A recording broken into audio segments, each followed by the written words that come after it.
Middays with Marks on 97.5 The Fanatic. What up? Good morning, everybody. On a Monday morning, a chilly Monday morning in the Delaware Valley, but all is good. All is well. The Eagles win 6-2 heading into the bye week. All of the people like myself that were a little bit worried after watching the first Eagles and Giants game, the Eagles took care of that yesterday and gave really. There's lots of Sundays where I need, as a fan, I need the game to be fourth quarter. I'm putting my legs up. I'm not worried about the last 3 minutes of the game. I'm not throwing up in a bucket because they got a field goal instead of a touchdown, and now it's a 6-point game. And I can see in slow motion the Giants driving down the field for a touchdown, an extra point, and the game is over. That did not happen yesterday, and I am very thankful for that. And really, we talked to Tim McManus on Friday, and one thing that he had said, and honestly, between Harry and Ray and Tim McManus, I felt much better exiting the air on Friday than I did entering the show because everybody made really good points. And one thing that Tim said really stuck with me, which was all week, the tone of the locker room was, we got dominated on the line of scrimmage in the first matchup, and that's not going to happen again. Jordan Mailata talked about it. A lot of the players talked about it. So what did you see right from Jump Street? You saw that not only were they going to run the ball, they were going to effectively run the ball. Saquon Barkley first carry of the game, bam, takes it to the house. But then even after that, they kept running the ball with great success. And then Tank comes in the game after Saquon exits with an injury, and he's just running over fools. And he's getting out there, and he's creating contact, and he had over 100 yards. So even though last week we had said our show motto was going to be hashtag throw the ball, hashtag they didn't need to throw the ball yesterday. They were very good running the ball, and Jalen Hurts very efficient in the passing game. No A.J. Brown, no problem. Dallas Goedert was great. Devontae Smith was great. Dotson made a big play. If people had overs on Dotson, over on receiving yards, you got it on that one reception. So really, all in all, offensively, exactly what you were looking for. I'm in the fourth quarter. I'm not even really I'm halfway paying attention. I'm flipping over to Red Zone, and it's like, this is great. Heading into a bye week, because what would happen, even if they had trouble getting the win yesterday, God forbid they lose the game. I've done sports radio in this town a long time, and I know what that would have been like for 2 weeks. It would have been brutal. And it makes you feel good. Makes you feel good as an Eagle fan because now after 8 games, 6-2, maybe some of us thought they'd be 7-1 or even 8-0. They had a really tough start to the year as far as the schedule. They won all 4, lost 2 games. Winning these next 2 games and heading into the bye week really, for me, puts me at ease. And I see some confidence that is now built on this team. So where I'm excited to see them come out after the bye week because they have a tough stretch. They have some tough games coming right out of the bye week. But I think you have to overall be really, really pleased with where the team is right now. Kevin Patullo has looked much more comfortable calling plays, coming up with wrinkles that have been effective. We've seen that the last couple weeks. Jalen Hurts has been throwing the ball very well. They haven't had to rely on him running the ball and trying to do everything making plays. And the defense yesterday got to Jackson Dart and got to the quarterback very effectively. Really a good day for the defensive line, a good day for the defense. I don't know how many Eagles fans are satisfied going into the bye week. Put me down for total satisfaction. You're not hearing about fire Kevin Patullo. You're not hearing about benching players. 6-2 into the bye week. I'm feeling good. Ray Dunn, good morning. How are you, buddy? So much good. Yeah, I'm feeling great. So you're feeling great? I feel great. I mean, what you watched yesterday was everything you wanted. You wanted everything to be silenced. If you're a fan of this football team, you wanted it to be very, very difficult and very, very creative thinking for us for the next 2 weeks in how we're going to talk about this football team. Because you come out of that win and you're like, all right, defense shut down an offense that seemed like it found answers. Oh, Dart, he's the new big thing in the NFL. Oh, boy, how are you going to slow down this rookie quarterback? That's how you're going to slow him down. Yep. 13 points until that last garbage time drive, which, hey, he is a professional now because he's figured out how to put up some numbers late in the game that'll make everything look a lot prettier. Good for you, Jackson Dart. Good for you to pad the stats there late in that game. I think that game gave you offensively what you needed in terms of, all right, we saw the passing game get going a week ago. You saw Hurts throw for 300. Can they get the running game going? You're without your starting center in this game. There's justifiable reasons to think, even though that Giants defense has been poor against the run, they're good up front. Could they get in the backfield and disrupt things? Second play of the game, Barkley hits a home run. And from that point on, all right, they're going to be able to run the football here. And they were able to keep that up. 200-yard rushers, Tank Bigsby. Hey, you know what? Maybe I was wrong on that one. Maybe that trade did have some value to it. Maybe that guy is as good as a runner. Just don't let him return any more kicks, and I think we're all good. Finally, they put him in there, and it really, and I think this may be a theme that you see in the second half. The hashtag throw the ball thing, they're still at their best when they're not having to throw the ball 30 to 40 times a game. And yesterday the game was over, so you weren't going to have Jalen throwing the ball a lot in the second half. But being able to have another back that comes in, so where Saquon doesn't have to run the ball 20, 25 times a game. He had 14 carries, $150, had the long run. I hope this is just a minor. Is it a hamstring or a groin strain? Groin. So hopefully it's not something that lingers or is a multiple week injury. So it's a good time to have the bye. But yesterday was exactly what the doctor ordered for me. Yeah, I wanted them to limp into the bye. That was my thing. Once they got to 4-2 and they lost the back-to-back games and they were so banged up, I was like, just get me a win in one of these two. If we get real greedy, maybe they could take two of these two, but just get yourself there. I don't care about style points with all these guys banged up, and that was style points all over the field yesterday. They looked really good. That game played out exactly the way the people, I'll give you credit for it, Harry, the other people that were like, nah, not worried about this game at all. Giants won a couple weeks. Eagles weren't ready for that game. This is going to be a revenge game. This is also one of these games I have to give Nick Sirianni a lot of credit because he set the tone for the team. When I hear all week from the players that this is about physicality and setting the tone in the running game and playing on the, winning in the line of scrimmage, that means that Nick Sirianni came out at the beginning of the week and said, this is what we're going to do this week. This is what he pushed the right buttons. And when the Eagles are at their best, it's not because you have some offensive genius that is an out schemer and Sean McVay where you can go out there and it's like, wow, like this is really like, look at this offense and look at the scheme. And he's getting, no, it's not. It's pretty much, we're going to line up against you and we're going to run the football and we're going to win. And then we're going to play off that. Yesterday's game was when the Eagles would be at their best last year, running the football effectively, even when the other team knows it's coming, and then playing off of that. 15 of 20 for 4 touchdowns out of Jalen Hurts yesterday. I saw the tweets. I saw 3 letters being thrown around with his name. I saw people getting excited. You saw MVP tweets? Oh, I saw them. So from put Tanner McKee in to MVP. Only takes 2 weeks, man. Yeah, he said two really good games. I'll be curious to see today. Text line 610-632-0975. Phone line 610-632-0975. By no means does this put the Eagles in the Super Bowl. But over the course of 17 games, you're going to have stretches where you don't play well, where you can't seem to get your butt out of your butt, right? You know what I mean? Like your head out of your butt. Like for whatever reason, you get in that period where you're like, well, what are you doing? Like, snap out of it. So they're like, yeah, we're going to go and we're going to have the jumbo package. We're going to have an extra offensive lineman, and we're going to run the ball. And we're a little bit banged up on the offensive line. That was the best run blocking that you've seen since last year, obviously, of the Eagles. And it just felt like they were getting really good push off of the line. And Tank Bigsby had plenty of room to run. Like you had opportunities for Saquon to hit that seam and to make a big play. We haven't seen that since last year. Yeah, and basically you come off a game where you pass the ball so well, they have to at least respect the fact of what you're going to do, even without A.J. Brown. You got good blocking up front, and you got a defense that saw you throw for 300 yards last week, and that opened up this running game. It sounds like a very simple thing, but it was really, they went into that mini-bye without a lot of answers. They came out of that mini-bye with plenty of them. They've had answers to everything they faced over the last 2 weeks. They have. That's big to see. I mean, they were slow coming out the gate against that Vikings team. They've made adjustments.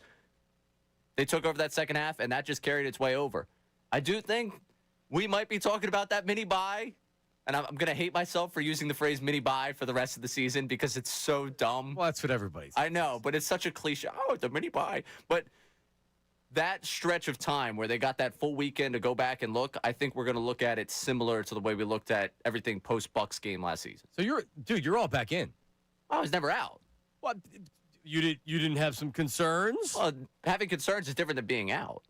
When they lost 2 games, I said they were too talented to fall victim to what we saw. So, all right, just to clarify, being in or out, I'm talking about this team's going to the Super Bowl. In. I said I still expected them to play for the NFC Championship. Okay. I've been pretty consistent on that one. This gets my confidence level back up to where Lions, Eagles, 2 best teams in the NFC. They're your 2 teams. There was another one last night. Packers looked good last night. Packers looked good last night. By the way, Pittsburgh stinks. Oh, please, give me a break. Oh, and the Giants are Super Bowl contenders. Pittsburgh. I know, but see, like that's why I'm not. You're through 8 games. There's a lot of football left to play, and is it home field? Or are the Eagles playing at home? I mean, there's a lot of different factors. Yeah, no, the Giants have a quarterback now. So if you're a Giant fan, you're saying, well, we got a quarterback now, so you feel good about it. But that roster's not built to compete against the top teams. Daboll yesterday, by the reactions, he knew his job is probably going to go after the last 2 weeks. Well, the refs didn't help him at all yesterday. We'll get to that. Yeah, we'll get to that because the tush pushers that are like, see, it's too hard to officiate. What? I mean, the same thing. That could have been a quarterback sneak and the refs would have blown a call. It's got nothing to do with the tush push. It's too difficult to do this radio job for the next 2 weeks. We deserve an excuse. Yeah, the Eagles didn't give us enough. Let's eliminate it. When there's a bye week and there's not enough to talk about, we just don't have to do it. We just don't have to do it. 610-632-0975. Text board, does this make you feel great? And you know what? How about this? Can we get some people that call in or text in to say, you know what, maybe I wasn't fair with Kevin Patullo? Well, and we'll talk about that coming up because I was very supportive of Patullo to where, look back to last year with Kellen Moore. It took him a couple weeks to figure out the personnel and what was going to work best for this offense, right? And I did that with Patullo, and then I hit where I was like, all right, now you got to start getting better. This is ridiculous. You guys suck right now. And I pointed the finger, a lot of it at Patullo. But there was never a fire Patullo out of my mouth. There are people feeling better about Patullo? Want to call in and say, you know what? Maybe I was a little bit of a reactor to that. 610-632-0975. That A.J. Brown, a flurry of reports over the weekend, and Adam Schefter addressed it this morning. Could the Eagles actually move on from the wide receiver? I'll tell you this. For the first time, I don't think it's totally nuts. That's coming up. Middays with Marks, 97.5 The Fanatic. Sixers guard.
97.5 The Fanatic and 97.5thefanatic.com. All right, we're back Middays with Marks. I am your host, John Marks, along with Ray Dunn.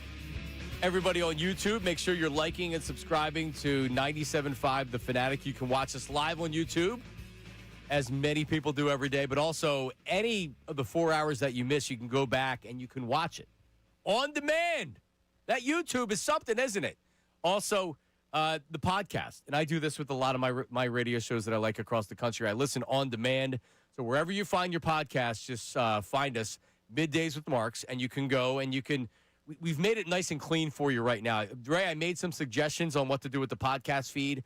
So we have it hour by hour, and each segment is timestamped. So if you see something in particular you like, you can find it, and you can go and just listen to that right there. Right. If you want to check in on my dating life, we'll have that segment saying Ray's dating life update. If you want to check in on what we did last night, if you want to go find Del Co or Del No, all those good things. DM dating with Ray. Yes. Right. Coming soon to a radio show near you. Gay Ray for a Day, which is an upcoming segment coming up next year. I don't ever want to root against the Birds, but I did realize when that game went that way, I was like, we're definitely going to get more into my personal life over these next 2 weeks than we would have if that game was closer. Yeah, there's exactly. No personal questions at this time, please. That's not for today. Reaction Monday. Exactly right. Victory Monday. Victory Monday. It's a football Monday. Oh, it's unbelievable. All right, so let's hit the text line. By the way, feedback. Final segment of the show.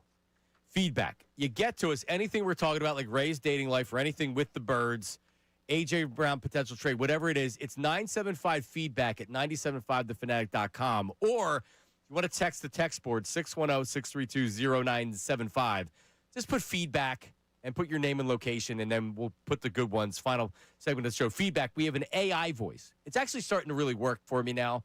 But we found some AI voices that voice the feedback for us. Yeah, the pacing of it is starting to make sense. Correct. Like the AI voice, I don't know if it's starting to learn and it's about to come to life and kill us, or if we've just figured out how to write to the AI voice. Both. Yeah, Nate's definitely done a better job writing some of the how it I taking agree. what you're sending us and formatting it for the AI voice is it was a little clunky to start, but yes, I think the AI voice that will kill us one day.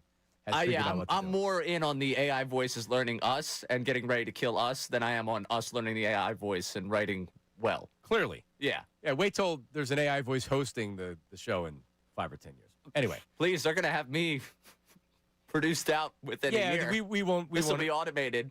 We won't need a job, or we won't have a job. All right, Ray Dunn, text line. Give me, because you said there's a Patullo theory text. Yeah, it's just a wonderful conspiracy theory here. What if the Eagles purposely had a boring and inconsistent offense as a part of this year's plan? We're losing offensive coordinators like flies every year. If KP did amazing, then he could have interviewed for a head coaching job previously, like Steichen, Moore, Reich. You see flashes of amazing offense, and then it dies down. Why? So he doesn't look like this amazing offensive coordinator. The narrative begins to fire him. Who would hire him if people want to fire him? I think he hit pedal to the metal when he wants to, and yesterday was a statement game. It only makes sense that halfway into the season, we see this fire offense come to life because the whispers are still there, and people will give credit to Barkley and Hurts, but not the offensive coordinator. Wow, that's something. That's awesome. The Eagles actually, for most of the season, wanted to look bad. Correct. That makes a lot of sense. They definitely wanted to struggle and have everybody wanting to fire him, and in particular, Patullo. So Howie's involved in, is this just a coaching staff or is this an entire organizational philosophy to look inconsistent on offense so that you keep an offensive coordinator year to year? Interesting. It's impressive. It is. Because, I mean, yeah, but so are they winning the Super Bowl still? So if they win the Super Bowl, does Patullo get a job somewhere else? I mean, that'd be a heck of a character arc. So at least Kellen Moore had a lot of experience. He had interviewed for coaching jobs before, but he never got those jobs until they won the Super Bowl. So Patullo, he had interviewed before, didn't get the jobs. I just assumed that because think about it, the Eagles went to a Super Bowl and they lost both their coordinators. They win a Super Bowl, they lose Kellen Moore. Fangio's the best because he's not going anywhere else. He's Jim Johnson. Wins the Super Bowl. He can be here as long as he wants to be. He bought Phillies season tickets. It's over. He's not going anywhere. Dude, even if this defense sucks, I don't want him to leave. Absolutely. If he forgets what he's doing defensively, he does not lose his job. Yeah. He needs to question why Aaron Nola started Game 3 of the NLDS. So you know what Patullo will be, back to reality here? Patullo will be, don't talk about him when they do well, and then the minute they don't have a good game, it automatically becomes his fault. Yeah, that was the closest we got to credit on the text line for Patullo. Yep. That was the closest we got. The conspiracy theory of, everyone right now is celebrating the fact that Hurts looked good, Barkley's back. No one celebrated the fact that Patullo might have found an answer. Right, the players. It's always the players. Oh, well, Jalen Hurts is just playing better. I mean, you have to at least be fair. A lot of the things that they've done in the last couple of weeks have worked. The jumbo package that they brought in where they have the extra offensive linemen, some of the wrinkles that they did last week, and we talked about this. Last week they had the jumbo package that they only had runs, and then in the second half they threw out of the same thing, and they did the play-action pass to Devontae Smith. And so that you totally baited the defense in thinking that was going to be a run. They've done a lot better. This offense looks a lot crisper. Jalen Hurts, again, lining up under center. How did that go yesterday? Why did it take them so long to do it? Fair question. But lining up under center, they've looked a lot better running the football. Go figure. Brett Toth, team MVP for not being able to snap it to a guy in shotgun. I mean, listen, secret weapon. I just think you get rid of Cam Jurgens now. Say that, how big is that dead cap hit? Can you include him in an A.J. Brown trade? I mean, you can't take Toth out at this point. No, I mean, look at the way the offense looked with him at center. Oh, my God. Seriously. This offense, it was like, when did everything change last year? When Cooper DeJean came in and was the corner? Yeah, when he started playing slot corner. They got Avonte out? Yeah. Some people are saying the same thing with Brett Toth. Brett Toth? Saved the season. All-pro? Question mark? Is that who they were chanting MVP at? Maybe. Brett Toth? You could never know. All right, I'm getting personal text messages about the A.J. Brown conversation. Adam Schefter comes out early Saturday, or early Sunday. I think it was actually Saturday night when the splash story comes out, talking about A.J. Brown. Could he potentially be traded? He actually said that he's not going to be traded, but in the story of him saying not being traded, to me, it felt like that there's a possibility he's traded. That may not make sense to you, but I'll explain coming up next. More text messages at 610-632-0975. And I want to talk to somebody that still doesn't want to give Patullo credit and wants to fire him. If you want to call, 610-632-0975. Middays with Marks, 97.5 The Fanatic. Now.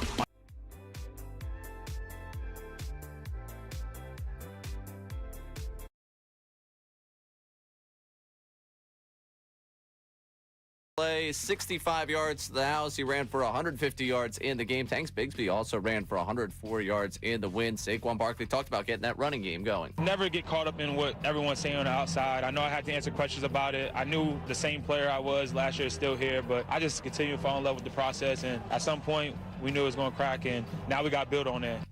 If that running game wasn't enough for you, Jalen Hurts threw for 4 touchdowns in the win as well. We'll be joined by our Birds insider Andrew DeCecco coming up at 10:55 to talk about the game. Union won at PKs in Game 1 of their best-of-3 series with the Chicago Fire on Sunday night. Jesus Bueno had the winner for them. The Flyers won to shootout on Saturday over the Islanders, proved to 4-3-1 on the season. 76ers won Saturday over the Hornets. They try to go 3-0 tonight against the Magic without Joel Embiid. Game starts at 7 o'clock. You can listen to that game right here on 97.5 The Fanatic. This update is brought to you by the International Hot Rod Association. International Hot Rod Association, Durana Hybrid, reigniting racing and skilled trades, mentorship, education, legacy. Get your tickets now at ihra.com. I'm Ray Dunn, your home for the Sixers, Flyers, and the Union. 97.5 The Fanatic, 97.5thefanatic.com.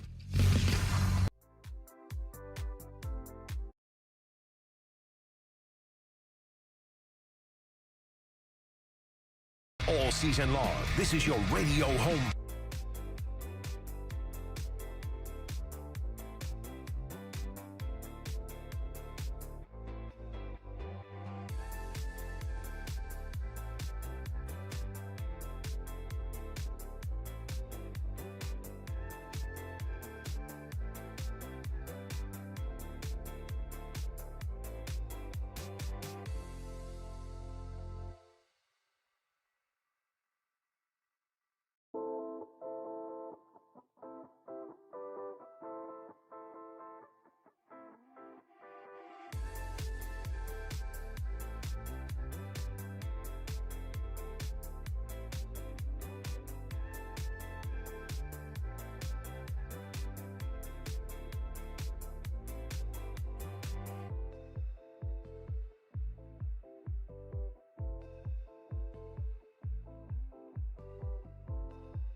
Schefter, who is currently playing checkers, not chess. The Eagles played checkers yesterday, and they beat up on the Giants. Checkers is we're going to hand the ball off. We're going to blow you off the line. We're going to – and that's how they won last year. They weren't playing chess last year. They were playing checkers. But that is a checkers-type argument. And you know what? I don't disagree. I don't think that A.J. Brown is getting traded. But for the first time, I actually wonder if the Eagles are considering it. Everything that Adam Schefter said is correct there. And Andrew DeCecco's coming up at 10:55. So he's going to give us the ramifications and things like that. Because as most Eagles fans that know, they point out there's a big dead cap hit. It makes it very, very difficult to trade him. So this story comes out, and it says, Eagles not expected to trade A.J. Brown before deadline. So this is an Adam Schefter, sources, Eagles not expected to trade star wide receiver for the trade deadline. Diana Rossini came out with some story or whatever, and I don't even really pay attention to what she says because she's just stating the obvious. I don't know if she has any real sources. But he goes on to say this, and this is Schefter. The Eagles would be willing to listen to any trade offer, but sources believe Philadelphia would not be willing to part with Brown for anything less than a blockbuster offer, which is not expected to be forthcoming. So if we believe that the Eagles are giving him this information, Ray, do we believe that the Eagles are giving him this information? Is this a Howie Roseman talking to Schefter or someone within the Eagles? I don't know. Do you think it's Howie? Well, so this is an agent. The agent's not going to tell him that, so it's not coming from the player. I don't think Schefter makes up sources. I don't think he makes up sources, but could I see a rival executive being like, oh, yeah, we checked in with Howie? Okay, so and making it up or like not necessarily making it up. Okay, stop. Do you believe that what he's saying is true?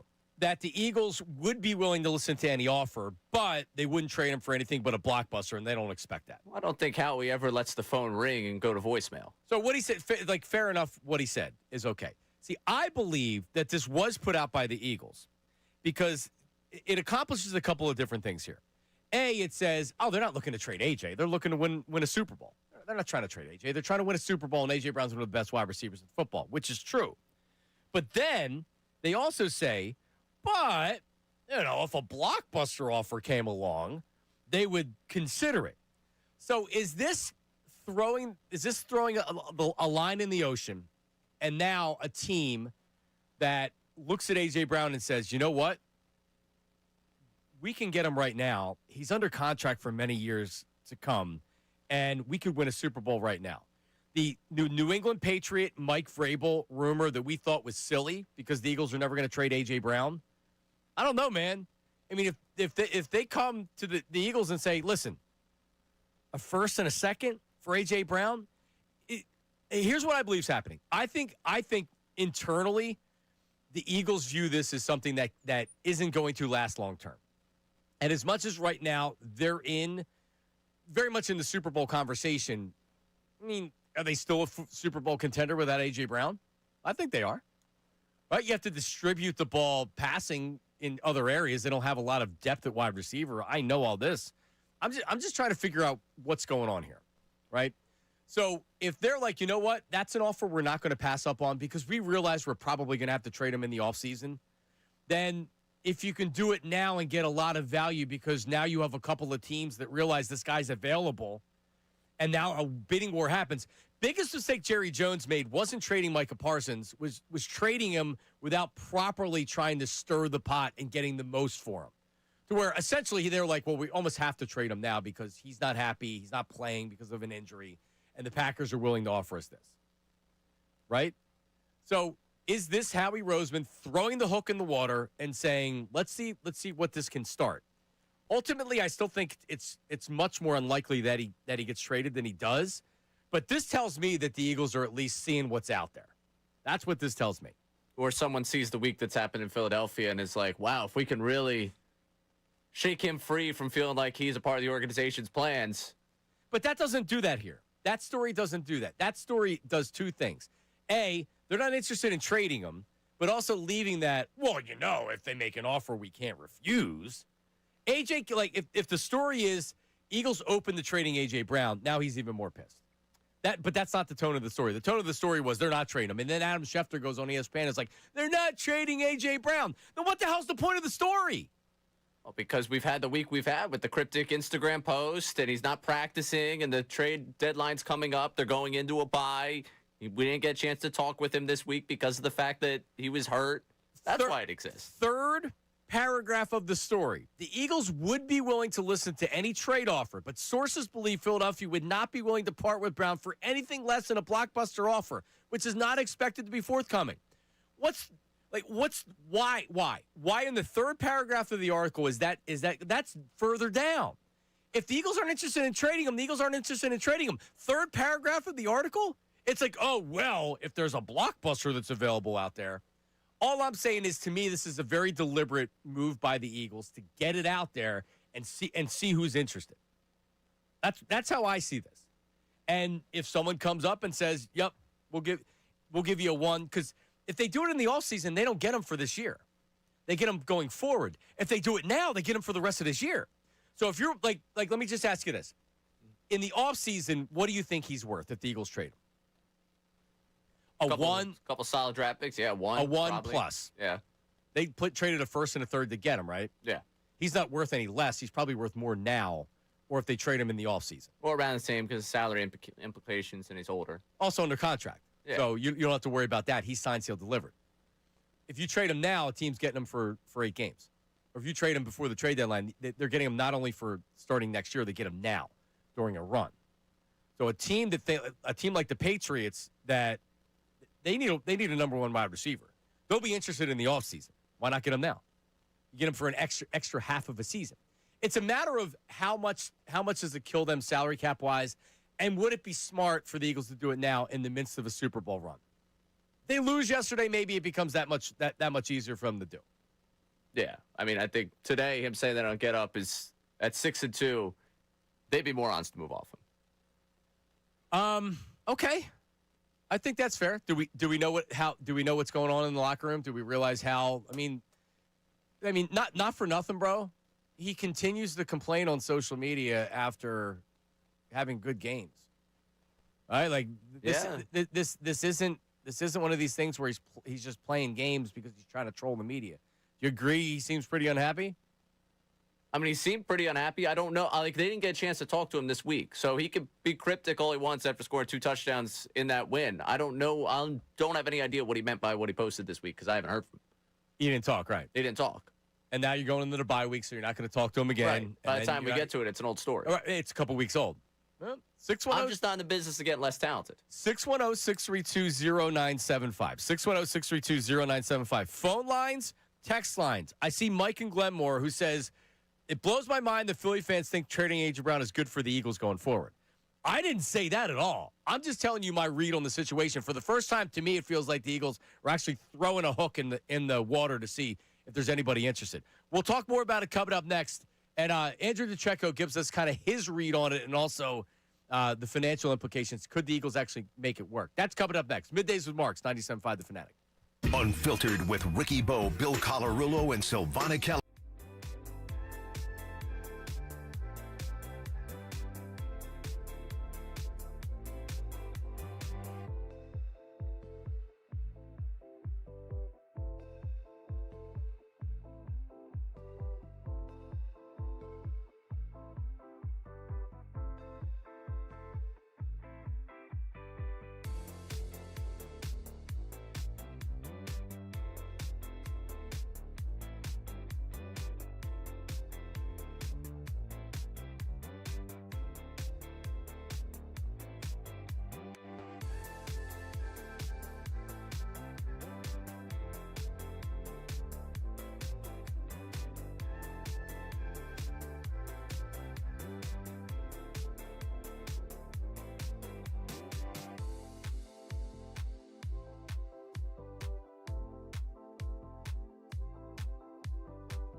SalciunasSports.com.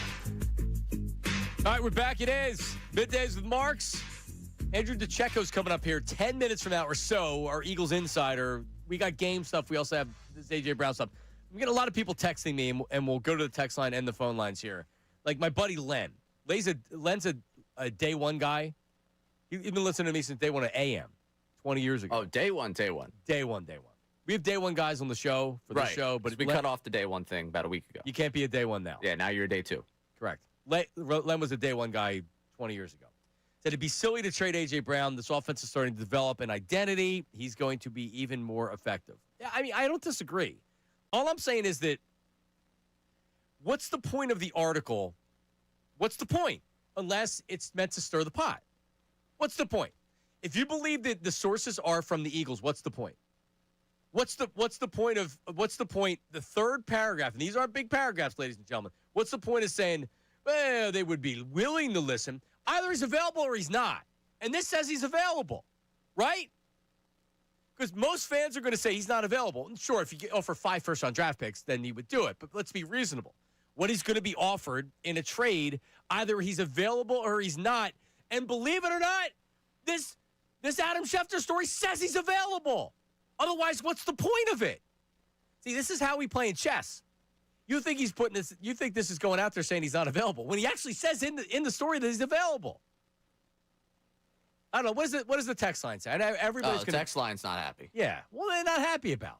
What are you talking about? That's clearly an outside source, not in the Eagles organization. Read it again to yourself a few times. Okay, you're not seeing it. Okay, who? Who's the outside source? A rival GM? I mean, New England would want the Eagles to trade him. But why would New England believe Philadelphia would not be willing to part with Brown for anything less than a blockbuster offer, which is not expected to be forthcoming? Hey, Howie, you trading A.J. Brown? No shot. Hey, you guys hearing if A.J.'s going to trade, if they're going to trade A.J. over there? Oh, Howie told me to blow us away with an offer. I feel like it could be. So he's available. Do I know if that GM is actually telling the truth or is speaking what he wants into existence? Okay, so if Schefter's a liar, you're right. A lot of times these insiders just put out basic, regular nonsense where it's yeah, sure. Like when Diana Rossini says, oh, well, executives expect Howie Rosen to be very active around the trade deadline. Yeah, no crap. Of course, I could write the same thing. Well, if you don't believe Rossini, and she's been the one promoting how upset A.J. Brown is, but you're talking about how upset A.J. Brown is, aren't we going with Rossini's report at this point? No, I'm not going with, what did Rossini say? She's been the one that week in and week out with the A.J. Brown is disappointed. But they're looking at different things. Like this is, if anything, is a response to what Rossini's been saying. No, but she keeps putting out vague nonsense, which is fairly obvious. But this is where the Schefter report comes from because he's reporting on something that's now been reported on. Right, which is why I'm using this. He's reporting that he's available. Is he not reporting that he's available? It'll take a blockbuster, but he's available. If you're like every other Eagle fan out there that's going to say, why would you trade him? You're trying to win another Super Bowl. Then he's not available. The Eagles will be willing to listen to any trade offer, which is probably the name of the book for Howie Roseman's memoir when it comes to his time with the Eagles. So he'd be willing to trade him. He's willing to listen to anything. He's Howie Roseman. You pick up the phone, you say, hey, Howie, I'm thinking A.J. Brown should be a Patriot. Here's what I would give you. He's like, The lead of the story is that he's available. If you want to do a blockbuster, what's a blockbuster? Multiple firsts, a player. A first and a second? I mean, A.J. Brown being traded is a bloblockbuster. Like, that would be a blockbuster trade. So, like, a blockbuster offer is anything that nets you A.J. Brown in return. First and a second's a blockbuster. Isn't that more than Micah Parsons got, or isn't that on par with what Micah Parsons got? First and second, I hit hang up. Okay. All right. And by the way, I'm not saying that it's the right move to trade him or not. I would not trade him. But this story reads, and I tell the texter, you reread it.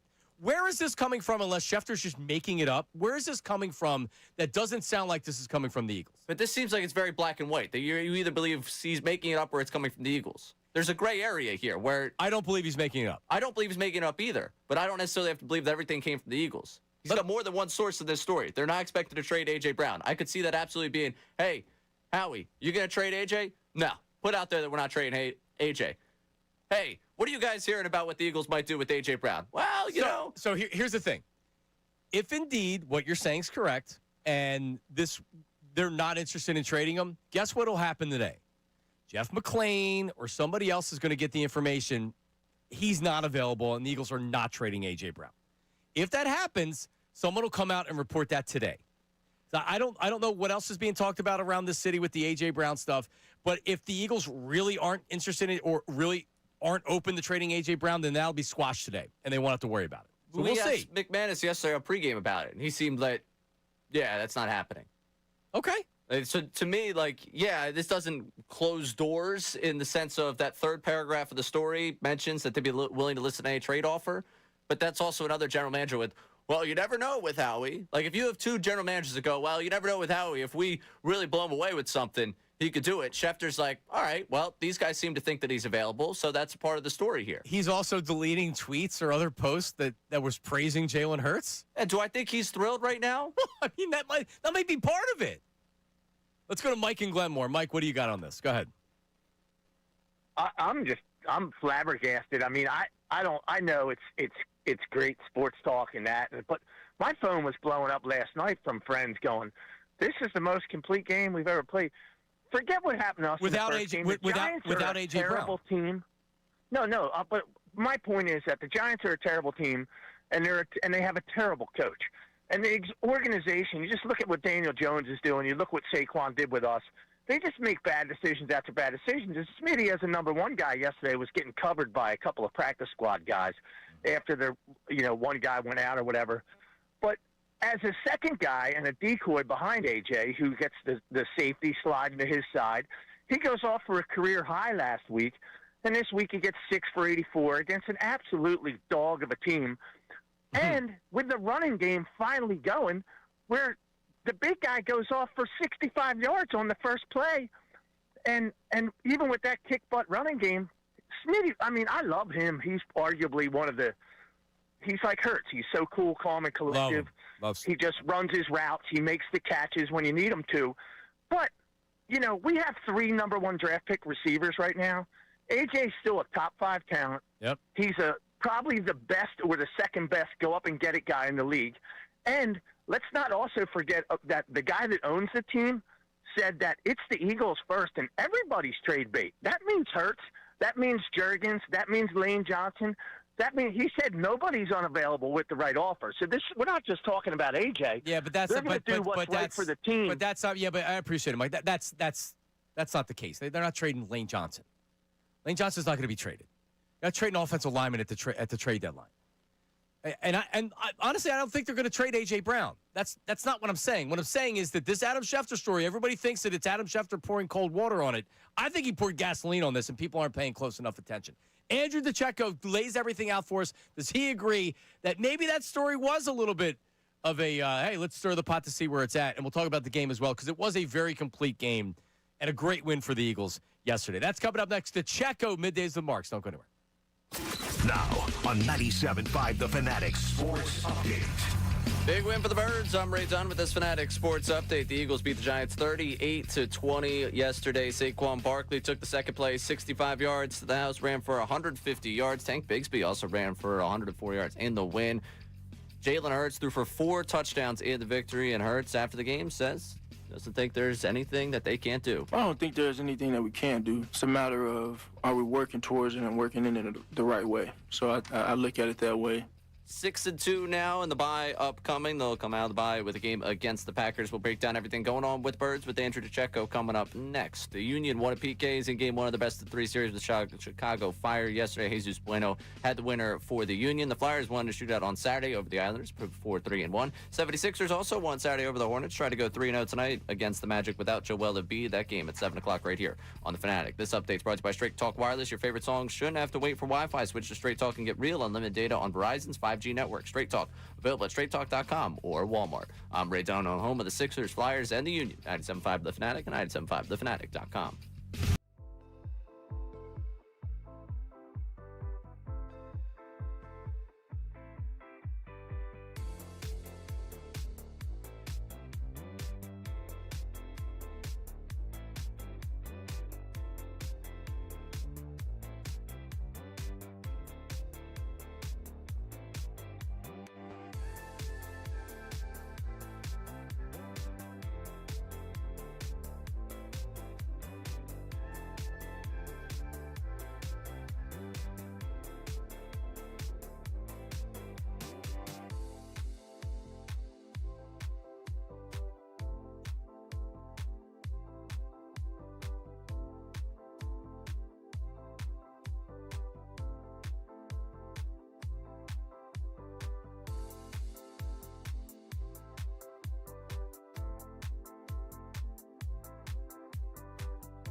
We are back. It is 97.5 The Fanatic, WPN and WPN, AC1 Burlington, Philadelphia, a Beasley Media Group station broadcasting live from the Comcast Business Studio, powering possibilities. And Football Monday, brought to you by the local Bryant Home Comfort Team. Visit nopaybryant.com to keep your HVAC in the starting lineup.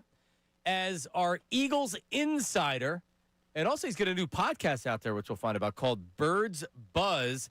Andrew DeTecchio joins us on the Comcast Business Hotline. What's up, Andrew? Hey, Johnny. Good morning. How are you? Good, man. All right. First reaction, yesterday's game, most complete win of the season. Feeling good going into the bye. What's your reaction from yesterday?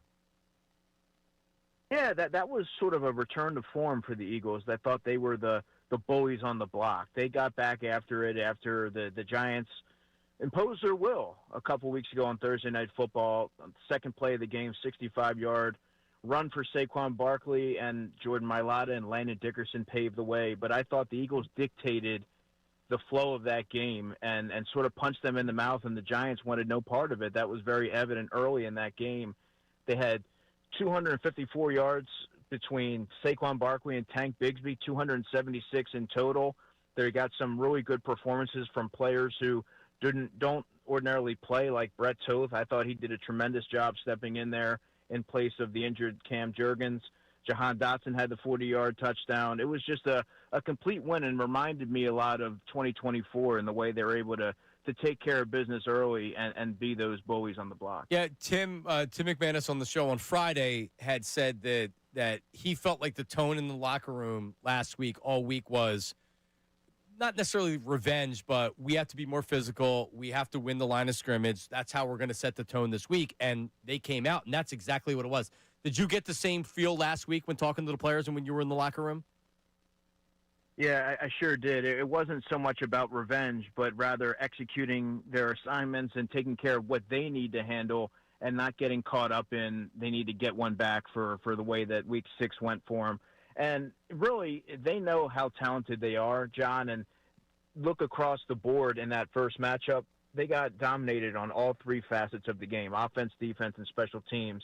And the big buzzword coming out of that game was details. We got away from our details. This is not the standard that we pride ourselves on, and they cleaned all that up, and they didn't necessarily waste any energy on revenge. Instead, their focus was on trying to establish solutions and be more consistent, not just play crisp in quarters 1 and 3, but complete it and play all 4 quarters, and they were able to do that.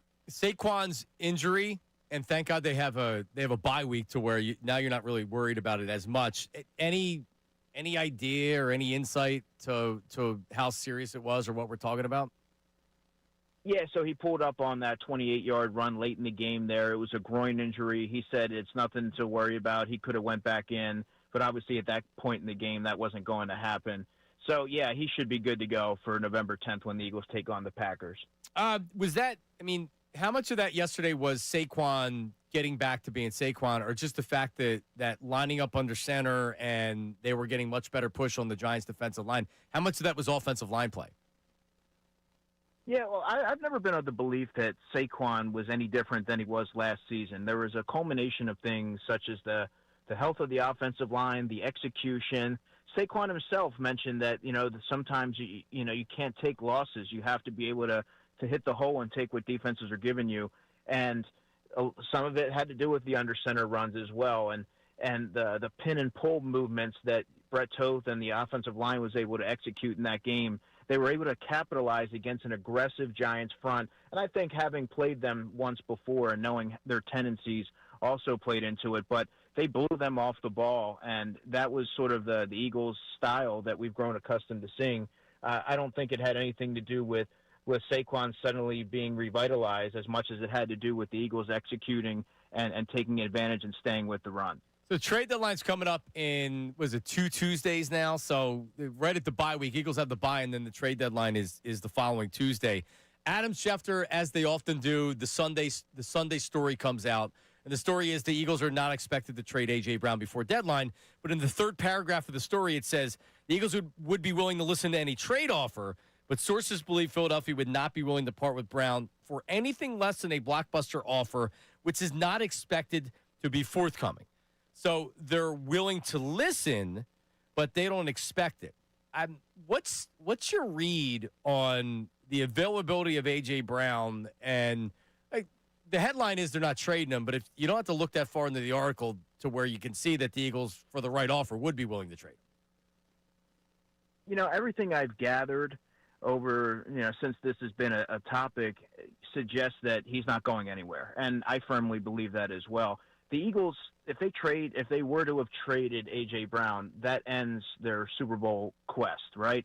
They're not winning a Super Bowl without A.J. Brown. The A.J. Brown makes them a better football team. He's one of the best players at his position, and the Eagles realize that they have an opportunity in front of them, and A.J. Brown's going to be a big part of it.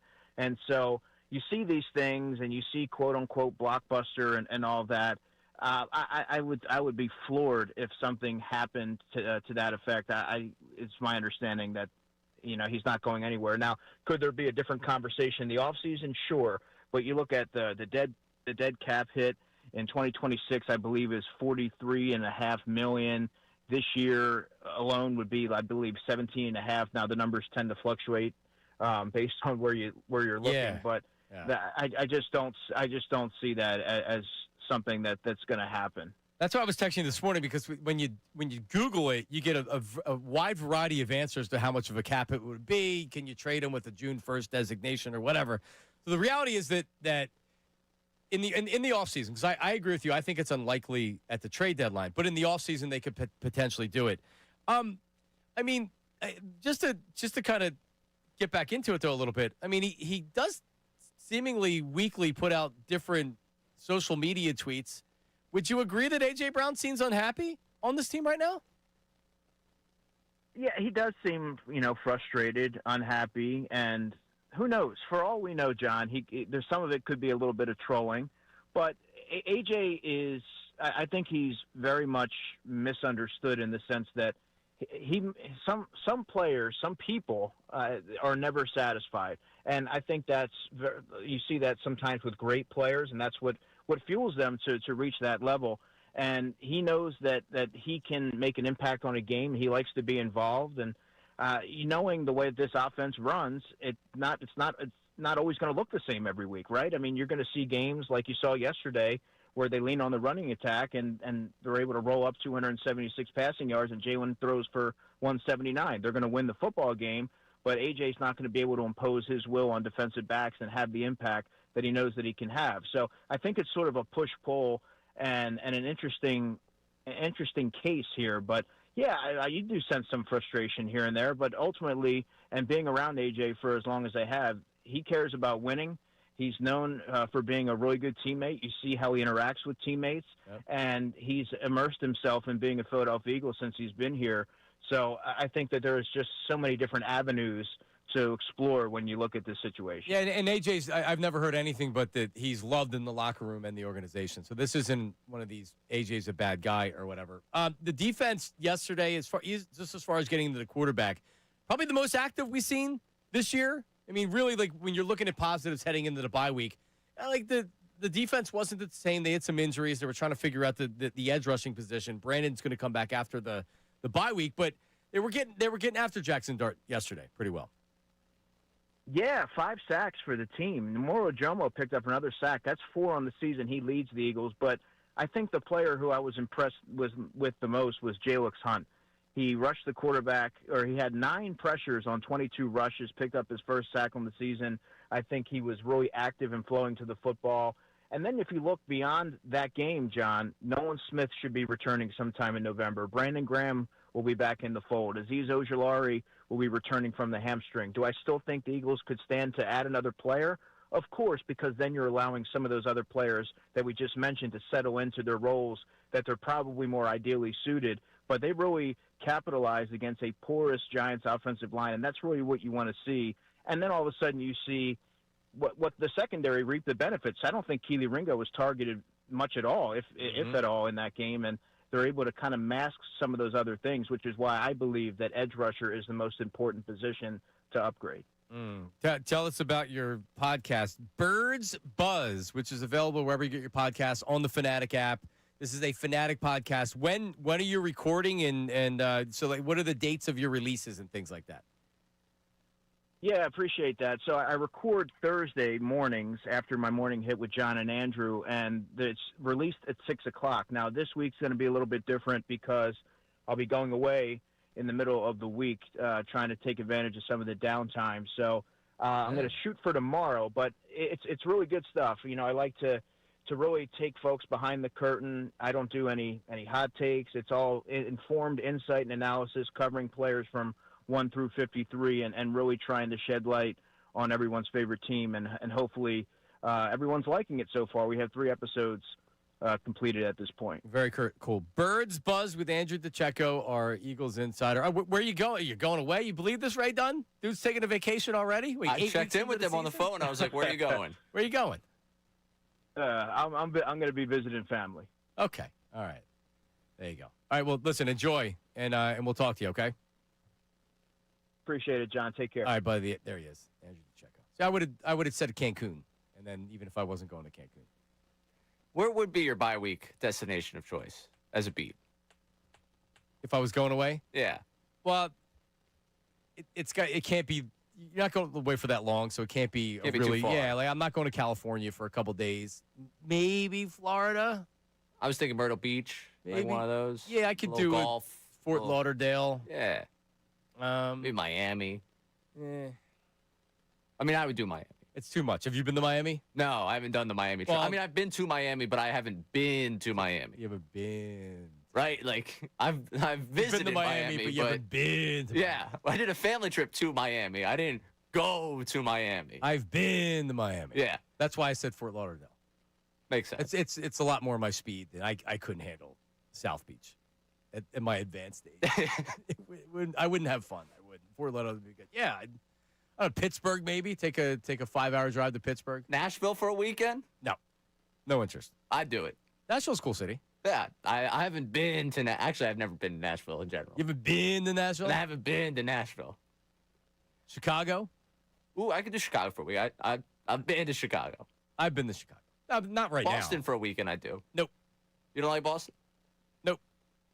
I mean, it's fine. It's just too cold. I don't if I'm taking a vacation, I need I would go to Chicago to see the Phillies. If there was a Phillies game, if That's there what was I a did. reason. Yeah. And Chicago's a great city. I love Chicago, but I'm not going to Chicago for the weekend. I need sun and fun. I need a pool. I need drinks. I need something. You need All right? something. I need something. I need something. All right. Coming up. So when did this happen? On Saturday, Bryce Harper spoke to Matt Gelb. Yeah. And I was so pissed. I was getting my oil changed when I saw it. And I put a video out driving home for getting the oil change. And then the more people I talk to, the more people are Team Dombrowski than Team Bryce Harper on this, including Uncle Jamie. It makes me mad. We'll talk about it all. Bryce Harper has spoken on the entire situation about Dombrowski saying he's not a lead anymore. We had that for you coming up right after this. This is Middays with Marks, 97.5 The Fanatic. Philadelphia is a sports city full of passionate and knowledgeable fans. You're intelligent.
in Bryce's case, of course, he's still a quality player. He's still a all-star caliber player. He didn't have an elite season like he has had in the past. And I guess we only find out if he becomes elite or he continues to be good. I mean, can he rise to the next level again? I don't really know that answer. I mean, and really he's the one that will dictate that more than anything else. I mean, is what it comes down to. Dave Dombrowski, end of the year press conference, that everybody, the reaction raised an eyebrow. But what followed was a lot of people saying it was deliberate by Dombrowski because he was trying to motivate Bryce Harper, or there was some type of a behind-the-scenes contract issue where Scott Boras keeps pushing for a contract extension and Dombrowski is completely annoyed. So that's the way he sends a message, is talking about Bryce no longer being an elite player. And I totally can see the behind-the-scenes issues with Scott Boras. I wouldn't want to deal with him. I'm sure Dombrowski doesn't necessarily like dealing with him. But to me, it never felt like it was deliberate or it was a motivating thing, is why Dave Dombrowski said that. I've talked about Dave Dombrowski many, many times, saying he's a very thoughtful speaker. He will be honest, and he's a very good talker. I love listening to interviews with Dave Dombrowski or the press conferences with Dave Dombrowski. He gives you real insight to what his job is. And I think that's what happened during this press conference. I think he was just shooting the bleep, and he's right. None of us know if Bryce Harper is going to get back to being an MVP or if he's going to be an elite player anymore. He is not an elite player anymore. At least last year he wasn't. And anybody that watched Bryce Harper play, he was still had a good year. Dave Dombrowski said all those things. He didn't come out and rip Bryce Harper. But he also can't say the things that he said at a press conference and not expect some type of reaction. What he needed to do after all of that was bring it all around and say, and I still believe Bryce Harper is one of the best players in baseball, and he got banged up a little bit last year, but I expect you're going to still see an elite Bryce Harper. Is that going to happen? Does he believe that? It doesn't matter.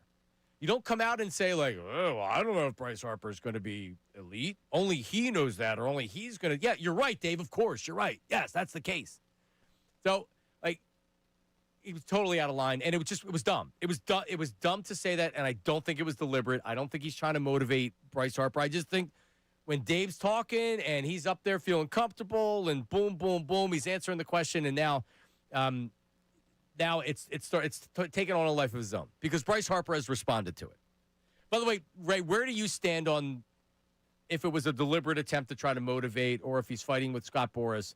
What do you as we've kind of calmed down from the comments now? What do you think Dombrowski was doing? Yeah, the most I think that this was him being like, oh, Scott, please stop with these extension phone calls. Like, I don't want to talk to you about an extension right now. That seems to be the one thing I could get in terms of a negotiating tactic of like, hey, buddy, I'm not negotiating an extension with a guy that we're not sure is going to be back to being an elite guy. That's not look what I have to do this offseason to keep this team competitive. Don't hit my line about an extension, Scotty. That's the most I get out of this. I don't think he's motivating him. I don't think this is do we really think that the fire's gone with Bryce Harper? No, that's it? That he's no longer a competitor? No, and Ricky said this last week where no GM's coming out to motivate a 33-year-old baseball player. This isn't Allen Iverson that's missing practice and you need to motivate him to be professional. That's never been the case with Bryce Harper. The reality is he needs to produce in the playoffs, and that's why we're talking about this. Also, yeah, if he needs the motivation at this point without a ring in his, we're screwed anyways. So I don't think this is motivation. And everybody knows that Bryce Harper, Trey Turner, Kyle Schwarber all need to be better in the playoffs. They haven't been productive. That's the reality. That's the bottom line. Another thing, I thought his year last year was fine. He was good. He was injured. He had the wrist injury. He didn't have an MVP type season, Bryce Harper, but he was good, and I expect him to be good going forward. All right, so Bryce Harper speaks to Matt Gelb of The Athletic, and he says, I have given my all to Philly from the start. Now there's trade talk. I made every effort to avoid this. It's all I heard in D.C. with the Nationals. I hated it. It makes me feel uncomfortable. It's disappointing to hear me being questioned about my contribution to the team. Just really hurt by the notion because I love Philly so much. From changing positions to coming back early from injury, I show total commitment for my team, and yet there's still trade talk. And Dave Dombrowski walked it back last week and said he never talked about trading Bryce Harper. Dombrowski never talked about trading Bryce Harper. But Joel Sherman, who is not a hot take MLB insider, he comes out on a podcast and says that he wouldn't be 100% shocked if he got traded in the offseason. And that's probably because of Boris and some things that maybe he's hearing from behind the scenes, right? So that's what really started this. Here's the reality. Dave Dombrowski started this path by coming out and using the word elite and saying he doesn't know if he's going to be back to elite. He said he was good this year. Dave Dombrowski, in his comments, he started this ball rolling, and then the insiders start talking, and then more stuff gets out there about a potential trade. I haven't heard a lot of Phillies fans saying trade Bryce Harper.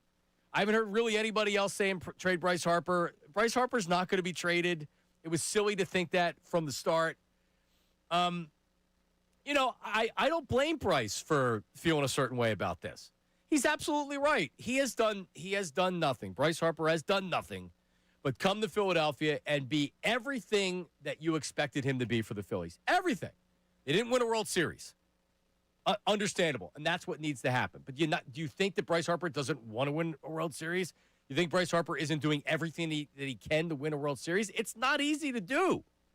And this Bryce Harper is not this deteriorating player. I still believe he can play on an MVP at an MVP type level going forward. And if there's fans out there that all of a sudden are turning on Bryce Harper and are saying, "Yep, trade Bryce Harper, get him out of here," then you know what? That you're not my kind of Philly fan. You're not my kind of Phillies fan. Bryce Harper is the guy that you want here. And by the way, Bryce Harper, if the Phillies are going to win a World Series, you need Bryce Harper here. You don't need to move on from him.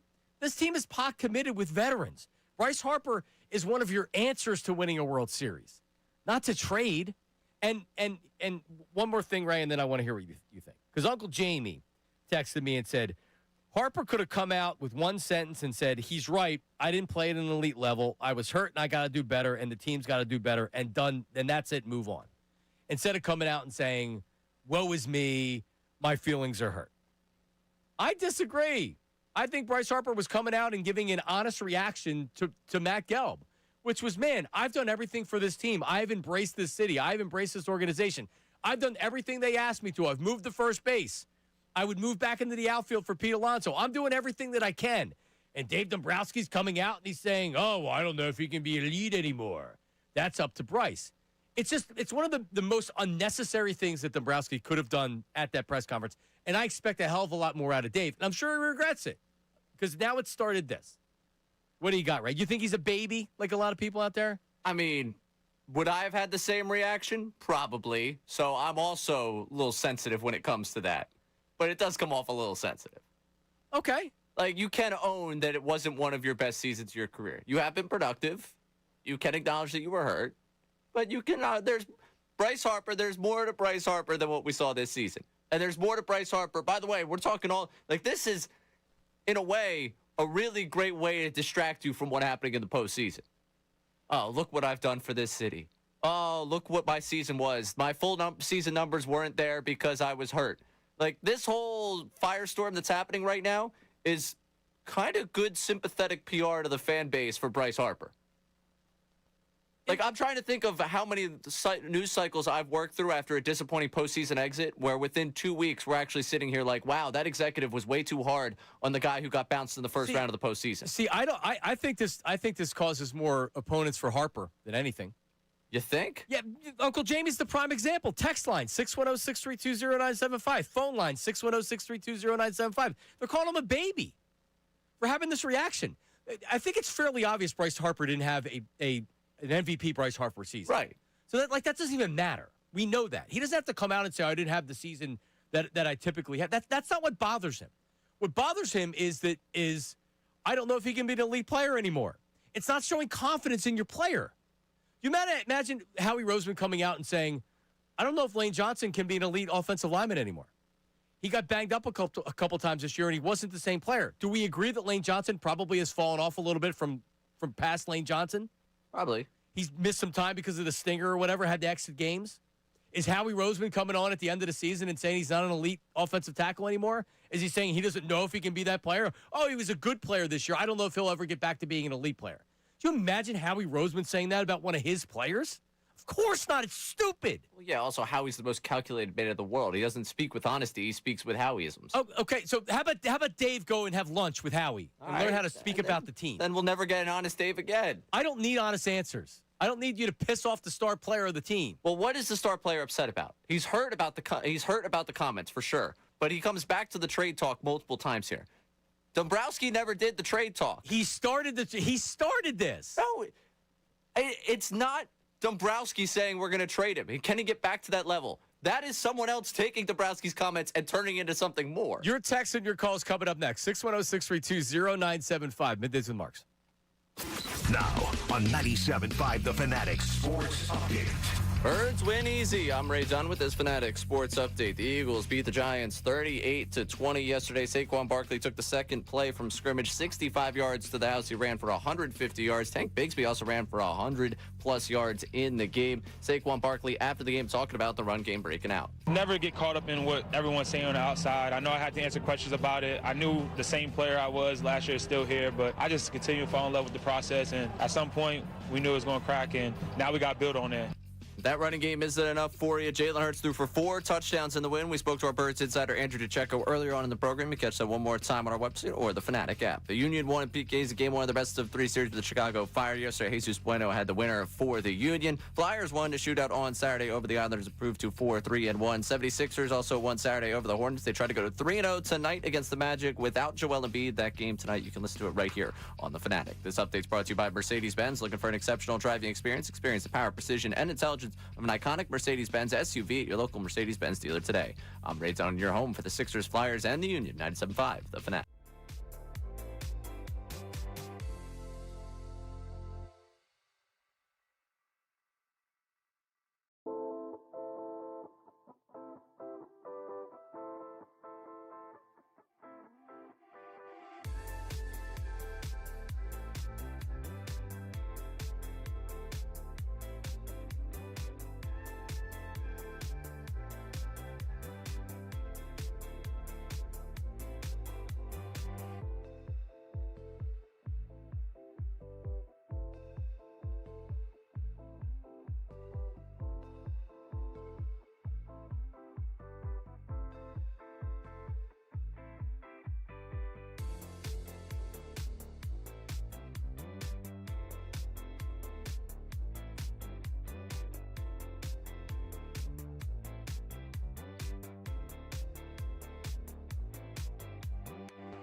way too long to have said that without having some meaning behind it. That's what I thought too. I continue to wonder if the meaning is the player is unhappy with his contract, and this was a kind of side glance back at, I could take some shots here too, if you'd like me to do that. Why don't we both settle down? I mean, I don't know. Like, I that's pure speculation. Would I be 100% shocked if Bryce Harper got traded this offseason? No. Well, I would be 100% shocked. But what he's saying is that there's stuff going on that you don't know. And when an insider like Joel Sherman says, like, maybe there's contract stuff or whatever, he obviously knows that there's stuff that's going on. Reporters know stuff but don't report it. I mean, much less to a degree than us. I mean, Colarulo's a little bit different because he is an Eagles insider, right? So you do have to realize that Bill, he actually reports stuff. But you hear stuff going on behind the scenes, and I'm sure that's what they're doing. You have an informed opinion, and that is an informed opinion that maybe Dombrowski was sending a message. I still don't know if he was sending a message. I don't know.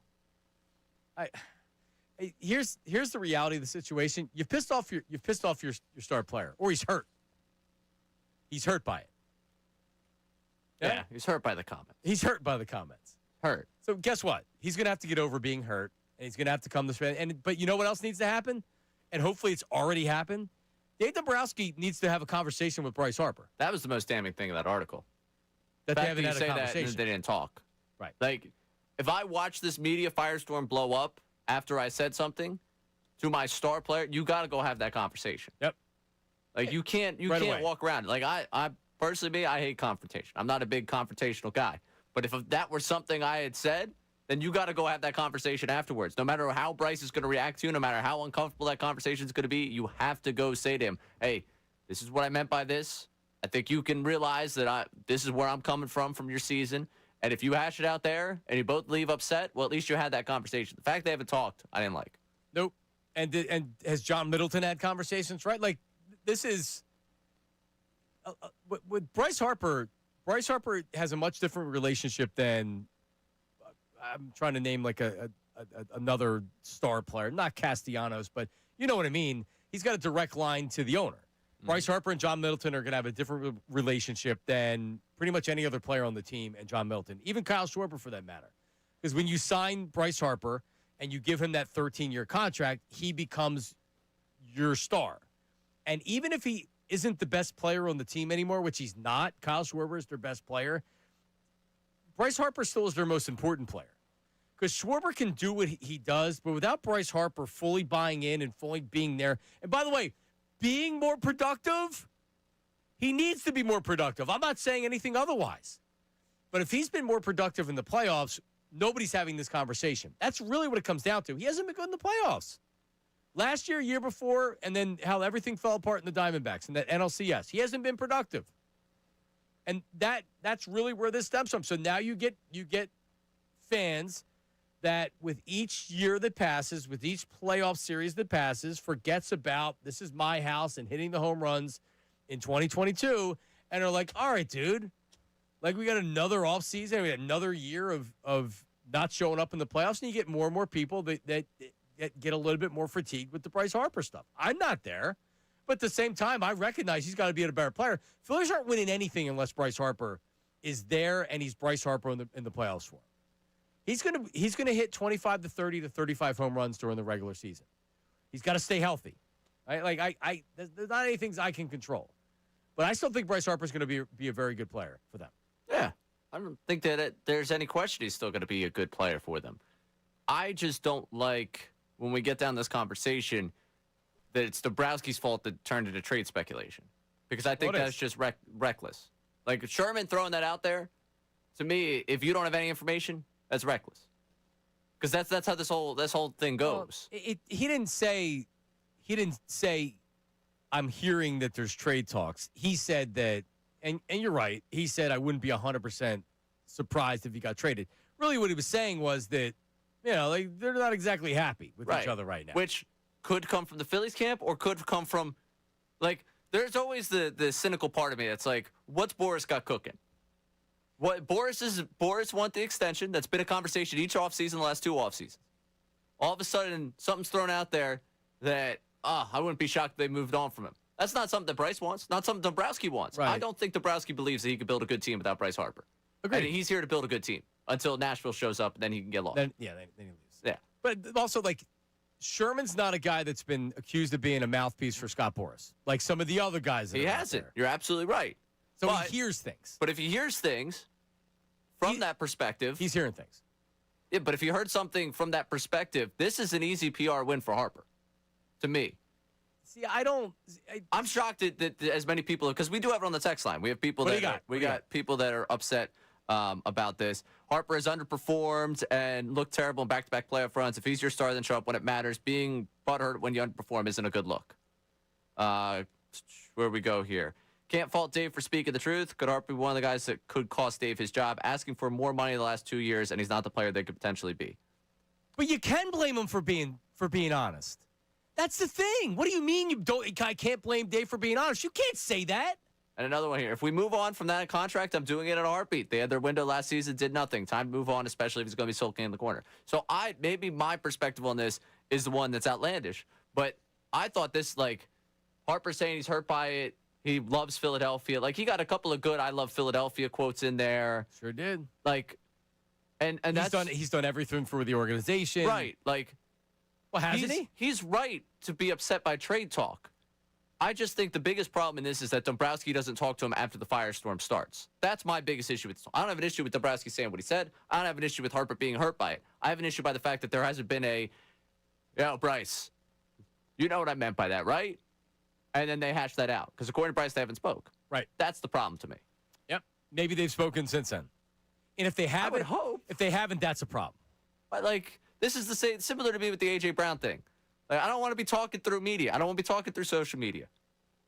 You have an issue with me? You talk to me. So from Bryce's perspective, he signs the contract here, and he sees this as a lifetime contract. And, yeah, maybe they tried to get more years, or they tried to get more years and more money. Sure.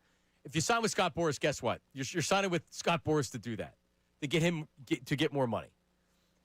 He signs up to be, for better or for worse, he's coming here, and this is a lifetime contract. He wants to go in the Hall of Fame as a Philly. He's going to hit the 500th home run as a Philly. And Dave Dombrowski mentioned nothing about the trade talk, but Dave Dombrowski's starting this conversation now. I'm just telling you, this will hurt Bryce Harper with the fan base because he's going to be being looked at by a lot of people as being a baby.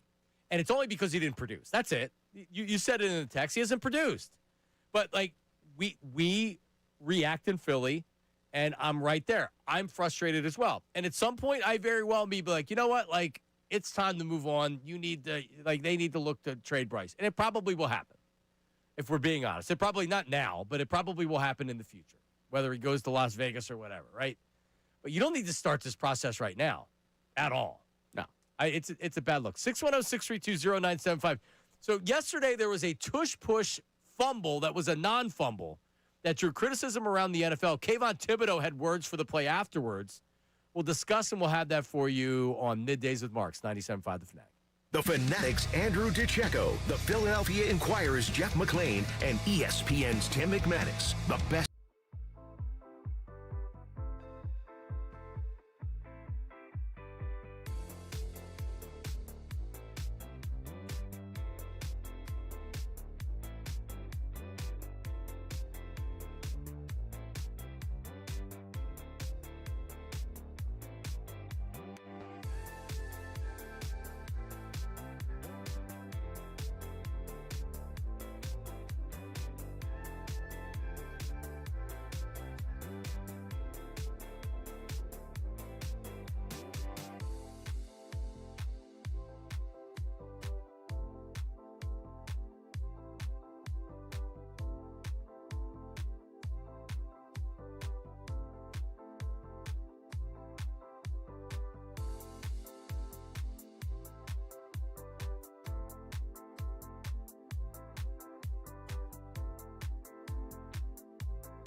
the forward progress before he reached the ball out. So, sounds like some bull.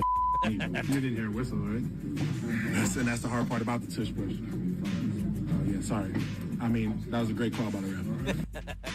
So Brian Burns, as Kayvon Thibodeau, Brian Burns in the background was saying you're going to get fined for that. We're back. It is Middays with Marks, 97.5, The Fanatic. So the play he's talking about is that first drive? No, it was later on because it was, I think, at that point, 7-7? Is it 7? So I was late. My kids had a softball game, so I was streaming on my phone, and then I got home early in the second quarter. But yeah, I saw that I saw what was going on because they scored on that drive. Yes. And then you go back and you watch it. I mean, it's a terrible call by the refs, and you can't review it because they said the whistle is blown, so the play is dead, and it's not reviewable. You can't say no. Well, it actually was a fumble. It obviously was a bad call, and here's the problem with what everybody's saying, and it's just that now it's too, like, you hadn't heard the too difficult to officiate for a couple weeks. Now the play all of a sudden is too difficult to officiate. I finally reached the point where I just want it banned. Just get rid of it. Get rid of it now for all I care. Doesn't matter. Get rid of it. I can't take people anymore. I can't take people and their stupidity, because you know what? When they run a quarterback sneak, the same thing's going to happen, and the same thing could happen on a quarterback sneak. The fumble that wasn't called has nothing to do with the tush push. It has to do with the refs doing a bad job. The tush push isn't a tough call to officiate. No more tougher than a quarterback sneak. What do you think a quarterback sneak is going to do? If you think about it, like the complaints. Oh, well, the offensive lineman get off early on the ball, and there's a false start on every play of a tush push. The same thing's going to happen on a quarterback sneak. The same thing that would have happened right there, same thing that could happen on a quarterback sneak. It was a fumble that they missed. It had nothing to do with it being a tush push. People are unbelievable. Just ban it now. I'm just so tired of it. See, they've broken you down. Now they're getting exactly what they want from you. And it's going to be gone, and I'm fine with it at this point. Just get rid of it. Then what are they going to do? Oh, the offensive, they're cheating. The offensive line, they don't call the penalty. You're like, oh, I thought that was it independent. That was the tush push. Oh, it's actually independent of the tush push. So what do you think they do on quarterback sneaks? They're doing the same thing. Doing the exact same thing. You watched that officiating crew yesterday, and your takeaway was the tush push is the problem. I got questions for you. Yeah, the pass interference call was even, well, I won't say it's even worse because that was just as bad. It's all an atrocity. That entire group yesterday, and pick the most insecure person you know, and that group was more insecure making a singular call throughout the entire game. It took them like 5 minutes after a flag was thrown to be like, was there a penalty there? Was there? I don't know. Wait, this is the call. They sat around and talked more than a high school cafeteria group of girls. Like, they were just gossiping the entire time about what they were going to make for every single penalty called in that game. It was ridiculous. Or they were talking to New York, which is probably what they were doing, because they were incapable of doing anything on the field themselves. No, that was a poorly managed game by the officials. Yeah, they lost control of that game within the first, 5 minutes of it, because they were just so uncertain of what they were calling every single time. It's one of the reasons why I always said this. If I was a Major League Baseball manager on some of these calls that umpires make, I'd probably be in handcuffs leading the stadium because I wouldn't be able to handle it. Dayball looked like he was ready to be in handcuffs yesterday. Dayball, you got to realize just what the last 6 quarters of football did for him. He was up on the Broncos. He was about to get to 3-4. A rematch with the Eagles coming. He's got his franchise quarterback. Scatterbo's off to this incredible start. Oh, my God. Poor Scatterbo. Yeah, terrible for Scatterbo in that game. And then in the last 6 quarters, he saw them collapse against the Broncos, lose that game, come to Philadelphia. He felt like the world was against him. And the way he angrily threw that headset back on, you knew it was a guy that just to see in the end. He was pissed. I don't blame him. Oh, I can't blame him. I don't blame him. I'd be at all. livid. The pass interference call was terrible. But just once again, it had nothing to do with the tush push. If you run a regular standard quarterback sneak, the exact same thing will and can happen. They missed the call. But God, these people out there, they're just, I don't know if I've seen a more annoying take from the anti-tush push people. They're just waiting And when anything happens, it's like, see that? Can't officiate it. An injury. Oh, I can't. Gotta get rid of it. People are getting injured. Like any reason to jump on the torch, but fine, get rid of it. Jalen Hurts can just run a regular quarterback sneak and get the first down. That's fine. Then what? Then it'll be they're cheating for the Eagles. My favorite thing to come from all of this is now we've become the team that the NFL's cheating for. Yeah, which is good. That means I love it. That means you're the banner franchise. It does. I'm all for it. Like, I was watching the game yesterday. I was down at Union Yards. I was going to the Union game, so I watched the game actually down there in Chester at the bar across the street. Yeah, it was great. And I invited my friend who likes soccer and is not an Eagles fan. He's a Ravens fan. I knew he had no interest in Tyler Huntley yesterday, so I was like, you come down. Who was actually good. Yeah, I know. It was ironically, I probably took him away from the best Sunday of his football season. But we're sitting there watching it. I'm like, if I was not an Eagles fan, the way I would hate everything about this Eagles team is incredible. Like, just watching that game, the pass interference, I'm like, yeah, I would be upset. They were showing the replay of the tush push thing. I was like, oh, man, I would lose my mind. Yep. Like, the amount of things that I would hate about this team. But it's beautiful. Because everyone's takeaway is the Eagles won by 18, and somehow the referees are making this easy for the Birds. Doing it again. Yep. When Pat Mahomes, and I think it's pretty much standard, when you're the champion and you're playing at home, especially against a team that is, I'm not even going to say inferior, but a team that hasn't been there for a while. Guess what happens? This is in I don't know about baseball, but all sports. You get calls. And that's not the fumble. The fumble is like that you can't miss that call. But in other instances, you get the benefit of the doubt on some calls. And you know what? And you saw what happened on the pass interference. The ref obviously saw from an angle that it looked like he was pushing because his arm, and he really didn't do anything. It had nothing to do with the play. But when you're the champion, Eagles are. When you're playing at home, Eagles were. Guess what happens? You get the benefit of calls. So that's where we are, Ray. Yeah, and also you're at home. Their quarterback's being pushed forward into a pile. You're afraid of that quarterback taking a hit. Like, I understand they should not have ruled him down. That is a terrible call. It's a terrible call. But I can understand they don't want to be the one that throws the unsportsmanlike when he gets hit inside. They're protecting him. Oh, God forbid Hurts got protected once in his career. For the first time ever. First and last time. Yeah, it'll be the last time, too. All right, coming up, we have the news at noon with Ray Dunn. So here's what we have. Myles Garrett, he had 5 sacks yesterday, but he was mad as hell. Terry Bradshaw, and I was waiting for this guy to emerge. Tim Donaghy makes an appearance. Guess who's back? You knew back again. You knew it was coming. Timmy's back. News at noon with Ray Dunn. This is going to be a good one. That's coming up next. Today is Middays with Marks, 97.5 The Fanatic. Now on 97.5 The Fanatic Sports Update. Birds win big. I'm Ray Dunn with this Fanatic Sports Update. The Eagles beat the Giants 38-20 yesterday. Saquon Barkley took the second play of the game, 65 yards. The House ran for 150 yards in the game. Tanks Bigsby also ran for over 100 yards. Jalen Hurts threw for 4 touchdowns, and afterwards said he doesn't think there's anything this group can't do. I don't think there's anything that we can't do. It's a matter of, are we working towards it and working in it the right way? So I look at it that way. They're 6-2 now, headed into the bye. We spoke to our Birds insider Andrew DeCecco earlier on in the show. You catch that conversation one more time on our website or the Fanatic app.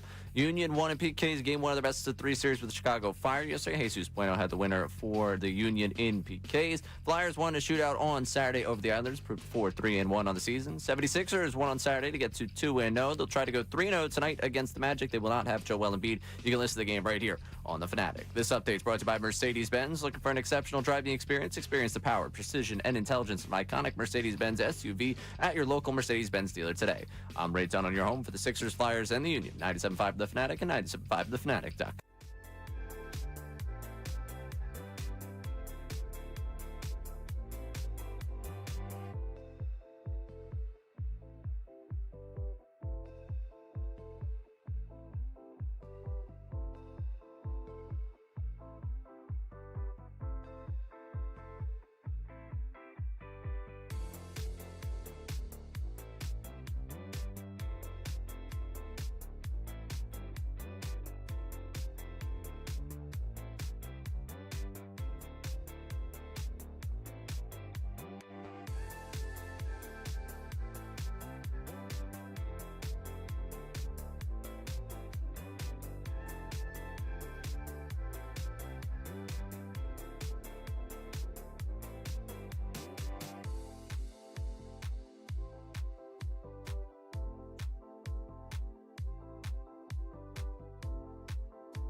Is Middays with Marks, Ray Diggity Done.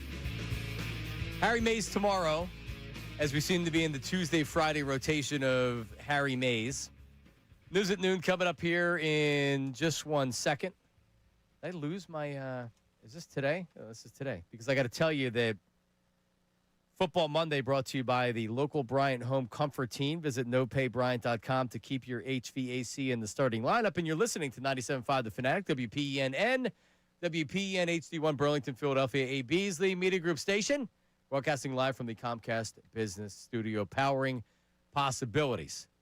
All right, Herb from Northeast Phillies on the line. We'll try to get to him this hour, but there's too much good stuff. Let's get to the news at noon. This city needs its news. Now, it's time for I'd like to be remembered as a good newsman. the News at Noon That's the coolest story I've ever heard in my entire life. That's insane. with Ray Dunn. Happy News at Noon time and happy Monday to everyone across the Delaware Valley. Hi, Ray. Hi, John. How are you? Good. Now, is this a different, when you go in the news mode, is this a different personality, Ray? Or is it the same Ray? I think it's the same. I kind of shed the whole TV thing. And I'm not like you. You were on TV today. I was. Big TV day. Oh, man. Good Morning America. Yes. Today Show. Channel 17 Morning News. You're doing the whole media tour. Had a lot of fun. Yeah, it was good stuff. I appreciate them having me. Yeah. Enjoy the win conversation today?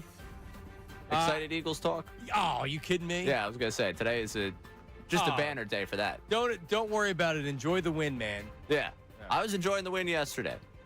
What I'm not enjoying is Fox continuing to throw Terry Bradshaw at us. Every year I watch at the end of the season, whenever their final broadcast is, I say to myself, man, can't believe this is the last time I'm going to watch Terry Bradshaw on Fox. And every fall, there's Terry Bradshaw back on my screen. For about a decade now, I've had that thought. But this is it, right? Isn't he retiring? Is he? Well, I think he just signed his last contract, so maybe it's 2 more years. I'm going to Google it while you continue to talk. Terry Bradshaw yesterday was trying to break down the Monday night game. Commanders, Chiefs, coming your way on ESPN tonight. And he was trying to give his one concern when he looks at Washington without Jaden Daniels. He wanted to tip Andy Reid off to this. He didn't quite get in touch with Andy Reid. But the thing that I would worry about more so in Washington is the other day I text Andy Reid, and I got a text back, and I thought it was Andy Reid, but it's some guy selling pigs. But I sounded good. I should have told y'all that, so y'all would have thought I actually talked to Andy Reid, but I didn't. What? He's 77. His intention is to retire after the 2029 Super Bowl when he'll be 80. He sounds more like Lee Corso now than Terry Bradshaw. Yeah. I was trying to get in touch with Andy Reid. I got in touch with the pig dealer.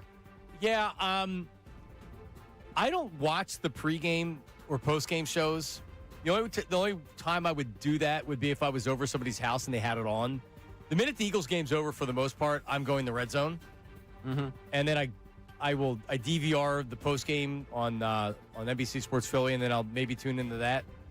But I have very little interest in anything that they do. Nothing against them. I just, so I didn't even know he sounded that old. Yeah, he sounds very old. Very old. I'm a fan of the Fox pregame. Like, if I'm home, which now doesn't happen because I'm doing pregame. Yes. But, like, previously when I would do postgame and I'd be home and they play at 1 o'clock, at 12 o'clock I'll turn on the Fox one. That would be the one I'd watch. But Terry's gotten old, and they've got Rob Gronkowski for an entire hour, and both those things are really tough. But don't they just make fun of Gronk? Isn't that his whole role there? He doesn't even know it, but he acts like a caveman, and they make fun of him? Acts like a caveman? Yeah, he is a I caveman. was going to say, I don't know if he's acting like one. He just happens to fit the exact shtick they're going for. Yeah, I have. I don't even know who's on the other shows anymore. That's how little I watch. Well, CBS did the whole flip over of people. Like, they tried to go young, and I honestly can't tell you. I'm sorry. I don't know. Like, ESPN, I would have a chance. Well, James Brown is still he's still leading it.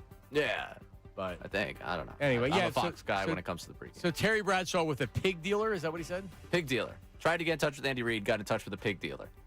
What's a pig dealer do? Sell pigs? I guess. I hope that's the case. Does he sell them to buy a pet or to make bacon? I would think as a pet for a while until the inevitable bacon. Well, I don't think you do that. I think you don't? I think you get him to slaughter him. I don't think you keep him as a pet. I think Bradshaw strikes me as the country guy that's got some pigs that have been there for 4 or 5 years, and then eventually, little Curly, his time's up. Curly. They used to be the Vietnamese potbelly pig craze, where you would get these smaller pigs and you treated them like a dog, and they lived inside. And they're very nice, actually. The pigs are like they're domestic like dogs. You can pet them and stuff. They're cool. But then what ends up happening is you're not buying a Vietnamese potbelly pig. You're buying a pig. They get this big pig running around. Yeah, I couldn't do that. I like animals. I don't think I could do the pig thing. Yeah, I won't even get a dog, so I'm not gonna get a pig. Oh, anti? No, I love dogs. I don't have enough time. Yeah, who's gonna take care of it? That conversation. And every winter, when I see people freezing their tuchus off out there walking the dog at 6 in the morning, that's gonna be me. Nobody else is gonna walk that dog. Well, that's a conversation always comes up. Who's gonna take care of it? We had that in the apartment. We went through a little bit of a crisis. We're like, we should get a dog. No. Terrible idea. Horrible idea. Also a horrible idea, signing a long-term contract with the Cleveland Browns. Myles Garrett, do we feel bad for the guy yet? He was asked once again how upsetting it is for the defense to play so well and for the offense to not give you anything. Here is that from their postgame. It doesn't get any easier. Each week you ask me, so. How do you feel about your performance now? Does the loss diminish how you feel about your performance today at all, I guess? I would throw the whole performance away for a win. Oh. Myles Garrett had 6 tackles, 5 sacks, and 5 tackles for losses, and 5 quarterback hits. It's almost impossible. And they lost 32-13. In the first half of the game, it was 9 to 7 at half, only because Myles Garrett, they couldn't stop him. Right. And then second half, Drake May opened it up, and they won 32-13. That was one of my locks of the week, by the way. Yes. So defense held them in it for the first half. Offense gave you nothing, and then ends up wearing on the defense. And no, because he wanted to be traded. I don't feel bad for him because he wanted to be traded. He said that he wanted to win. And then they said, well, in second thought, we do want to give you the contract you want. And he said, where do I sign? Yep. So when you're knowingly signing, and this isn't 3 years down the road, because 3 years from now I would feel bad because he does deserve better than this. But you're also signing with an organization and a team that doesn't know how to do that. Yeah. Win. This was always a mistake by him. I don't feel for him. I don't either. I don't know. You said you're about winning. You took the money. You got the money. You're not going to get the winning. 5 sacks. Speaking of taking the money, Tim Donaghy, he's doing his little press tour. Hey, NBA's in trouble. Guess who knows about the NBA in trouble? That's me. Is he still trying to sell picks? I don't know. He was trying to. He had this gambling thing going on not too long ago. Do you want to do a weekend show? Is he available 8 or 9 o'clock in the morning on Saturdays? He probably is. Not a bad idea. Can you co-host with him? Yeah, I'm going to let him take that himself. Ray and Donaghy? That sounds like a Connor Thomas show. You're right. Connor would be a much better fit. Yeah, Connor and Tim, they would have a great time. That would actually work really well. Yeah. All right, let's pitch it to Scott. That sounds good. Right. Old Timmy boy here, talking about how the NBA is not going to get out of this one like they got out of their problems with me. Just received a text message from one of the FBI agents that worked my case, and he basically said that they're not going to be able to cover this up like they cover up my case. What do you mean by that? So what's the difference between this case and your case? You know, I think David Stern was able to basically put a lid on it and paint me as one bad apple, the only guy involved, and nobody else did anything but me, and we were going to move on from it. The FBI said that there was 6 or 7 other people that they wanted to indict, and this got shut down from the highest level. Yeah, I mean, I believe him. I mean, he is a degenerate game fixer, so it's not like he has any credibility, but I believe him. Yeah, the NBA screwed, and they can do their best to try to cover it up, but over the weekend, I guess it was who was I don't want to. It was a former NFL player that it came out that he was a part of these rigged games. He was Antonio Gates. So it was a Hall of Famer on National Tight End Day too. Hate to see it. Hate to see it. Not a good look. So now we've got Garnett was just there as a participant. Antonio Gates hosted. May have run, potentially. It's all alleged. It's all alleged. And I think there was one more player that it came out that was there. Oh, Ty Lue. Ty Lue apparently played in these games as well. Not a surprise. Yes, but he just played. Yeah, the guy's playing I have no issue with. Yeah, of course. You don't know it's rigged. Right. And is it illegal? Sure. So what? Like, you haven't. I mean, it's obviously not the same stakes, but I used to play poker for real money at guys' houses. Technically, it's illegal. This is a much different level for sure. I don't. They can. Any player or anybody that knew that the games were rigged and was a part of that is about as low as you can. Well, I mean, as far as illegal gambling, that's about as low as you can stoop. You're inviting people to get ripped off to lose their money. Who would do that? Now, if you're involved in the game and you don't know that it's rigged, like, all right, like, probably bad judgment to be involved in the games, but still. Yeah, I just feel like if truthfully Kevin Garnett's totally clear in this and was just a participant, like there are multiple stories about the Chauncey Billups Kevin Garnett friendship and how tight that was. If he's taking your money and robbing you blind, man, that's brutal. Yeah, I mean, come on. We're not talking about a couple $100 you're losing here. These guys make big money, but here's what I think is a reminder to everybody through this. Just because they made $100 million doesn't mean they still have that $100 million. Otherwise, why are they doing this stuff? Well, and part of the reason why I don't play a lot of poker, because, that you would lose it? Yeah. Well, I just whenever people ask me to play poker, I'm like, no, I don't play. I'm done with that. This story I'm grateful for in the sense that now anytime that someone asks me to play poker, I'm just gonna be like, nah, I've been in too many rigged games. So you're worried about the contact lenses? I'll just be like, nah, guys, listen. X-ray cards? It's always been rigged against me. I've never played a clean poker game before. I could just say every poker game I played in's been fixed at this point. And that's why you were losing? And that's why I was losing. You can't prove it differently. Brand manager of the Fanatic, Scott Masteller, checks in and says, it could be an interesting show. I think it would be really, really interesting. So who gets is it the Donaghy gambling hour with Connor? Does Connor get billing on the show? Yeah, he's got to get billing. Is it with Connor or is it Donaghy and Connor Thomas for you talking get rigged gambling? What an inside track from a degenerate gambler. All right, here disgraced NBA official Donaghy and Connor Thomas for you. The guy. That's good for feedback. Give us the name of the Tim Donaghy and Connor betting show on the Fanatic. 975 feedback at 975thefanatic.com or the text line at 610-632-0975. Tim and Thomas for all the picks you need. Yep. Want inside information for real? Because that's what you always hear is that they have inside information. No, this really is inside information. Yeah. Like, hey, I controlled the over-unders on games. You don't think I know what's going on? Yeah, ask Donaghy about Scott Foster. He'll give you a mouthful. A lot of guys say they know what's going on. I actually was what was going on. Think about how crazy. No, and you know what? It even when you go back and you look at the calls, so there was like a 10 episode podcast at Donaghy. I forget what it was called. It's really, really good. He was doing nothing out of the ordinary. You can call those touch fouls on pretty much every play. And that's all he was doing. And he was able to control it. He knows what the over-under is. The problem is he got greedy. He would have never gotten caught. But then enough people know what's out there. It's like we learned about with this story. Was it Rozier? Yeah, Rozier's like, I'm not going to play in this game, so take the under. People are selling that information out there. And that's how it becomes that big of a deal. You get greedy, man. I don't know. Yeah, doing something illegal is not wrong until you get greedy with it. Until you get caught. Yeah. Yep. Ain't a crime if you don't get caught, Ray. That's actually been the tagline for the show. That's not a bad idea. Yeah. Oh, there's so many possibilities with this.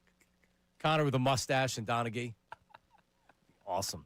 What's worse, that stash or my criminal record? No, he pulls off the stash, man. I know, he does. I got to give him credit for He looks good with it. He does. 610-632-0975. Who would have the best mustache on the Fanatic? That's another question for feedback. Wouldn't be you. No. Wouldn't be me. No, I am going for it this weekend. You doing the mustache? Yeah. Halloween. Oh, that's right. I'll be clean shaven by Monday. Okay. All right. Nick Sirianni spoke after the game saying that any win is a good win. Was this win indicative of the Eagles being a contender, or is it just a product of playing the Giants? That's coming up after this. It is Middays with Marks, 97.5 The Fanatic. Hey, everybody, it's Bill Calarulo.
thought that the defense played. I mean, until that last drive held a good offense that's been scoring a lot of points, the 13 points, and they scored, and then they scored late. Run game, pass game. Pass game was efficient. Run game was super explosive.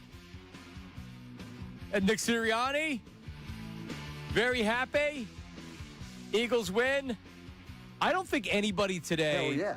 I don't think anybody today. By the way, 12 o'clock hour of the program brought to you by Service First HVAC, offering 0% financing for 48 months, rebates and tax credits up to $4,300 when purchasing a heating and cooling system. Learn more, ServiceFirstHVAC.com. I don't think any Eagle fan out there shouldn't be very happy with the way the game went yesterday.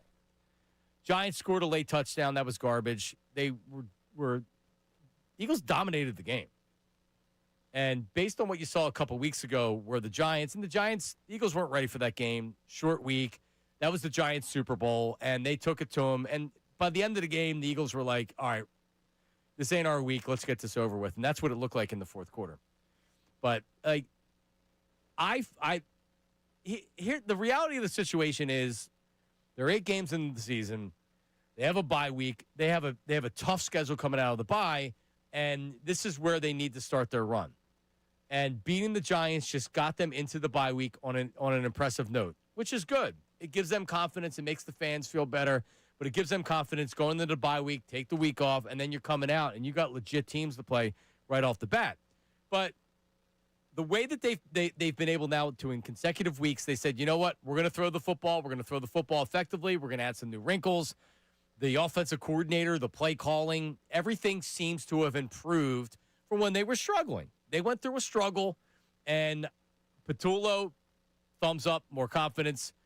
Saquon Barkley, the running game, the offensive line, Jalen Hurts throwing the football.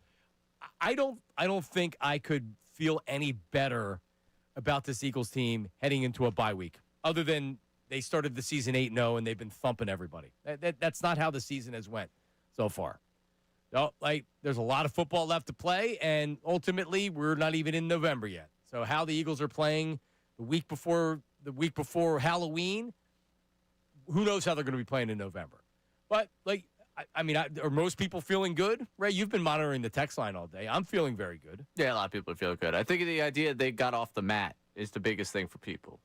There was, I think, the teetering point for people after that Giants game of is this a group that's just going to implode within itself and just call it a season, and not necessarily just call it a season, but we're going to see them be pretty average the rest of the way, or can they bounce back in a big way? And that's might have been the overall tone of our text line today. People just being excited that they were able to turn things around and make something happen. Yeah, the pass rush. Bond had a good game yesterday. Hunt, not only just the sack that he had, but also he was very active in the run game as well. Jordan Davis had a sack. Jalen Carter had a sack. And Ojimo, who I don't want to say he's been their best defensive lineman. Has he been their best defensive lineman? He's certainly the Milton Williams. People were wondering who was going to pick up for Milton Williams. He's done a great job. He has. He has exceeded expectations. But a lot of the guys that cover the team had thought that he could be the guy that he's been so far. Four sacks in 8 games for an interior defensive lineman is excellent. And he's been really good. He has. So, and that's the other thing, Ray. The defense also is starting to look better as well. It's just not the offense and Jalen Hurts and the running game. The defense is starting to look better. Yeah, everything's starting to come together. And again, it's the last 2 weeks that they've been able to answer the bell, and they've been able to give themselves distance in this division. Things worked out for you in a tremendous way in taking care of business against the Giants collapsing last week. Not that you're ever worried about them, but the Commanders being without Jaden Daniels, they've been sub 500, and we'll see what happens tonight. The Cowboys got smoked, and now they're sitting there looking up at you. You took your September schedule that was very difficult, got the big wins you needed in conference, scuffled a little bit. Yep. Scuffled a little bit, though, against an AFC team and against a team that you were able to bounce back with 2 weeks later. Going into the bye week, you've put yourself in the position again to be one of the top seeds in the NFC and win the division. And we could finally, I am just dying for that graphic to be shown one last time. The repeat NFC East champion graphic of nobody's won this division back-to-back since 04. Here it is. When that finally goes by the wayside and it feels like you finally put yourself in a position, because that was my concern. You lose that game against the Vikings, you lose against the Giants going into the bye. We probably are building up that Cowboys game in a few weeks as something of a divisional, like, oh, could this go one way or the other? You've been able to give everyone a hearty stiff arm over the last 2 weeks. And the Cowboys lost again yesterday, too, so they're 3-4, so they're not gaining any momentum. But, I mean, 3-4-1. 3-4-1. We talked about the gauntlet. Remember 2023, you had the gauntlet. This year, you had the gauntlet, the Cowboys, the Chiefs, the Rams, and the Bucks. That was a tough 4-game stretch. The Broncos actually was a tough game, too. Coming out of the bye, so Monday Night Football at the Packers. Following Sunday Night Football, home against the Lions. 2 primetime games. Following week, at the Cowboys. Now, that is a primetime game. When you have the 4:25 game on Fox against the Cowboys, that might as well be a primetime game. That's the biggest game of the weekend. And then you have another primetime game, a standalone game, because Black Friday, home against the Bears. And then you're at the Chargers on Monday Night Football. So think about that. Monday Night Football, Sunday Night Football, 4:25 Tom Brady game, Prime Video Black Friday game, and then Monday Night Football at the Chargers. Can we go out to that game, by the way?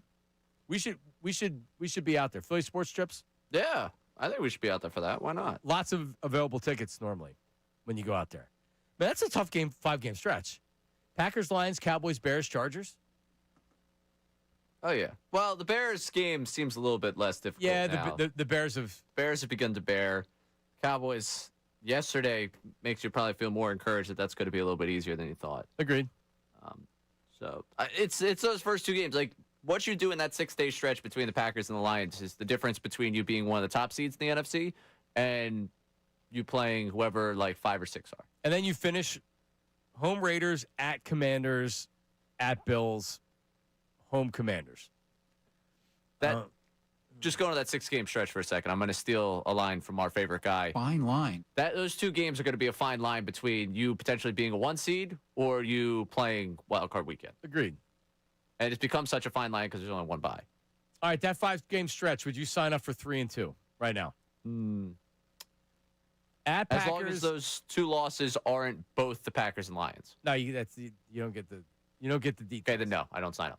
Okay, one of them. One of them's the. Yeah, if you go 1-1 in that stretch, and then you go 3-2 in that stretch, I'll sign up for Okay, all right, but you lose to the Cowboys. Yeah. So you go win, loss, win.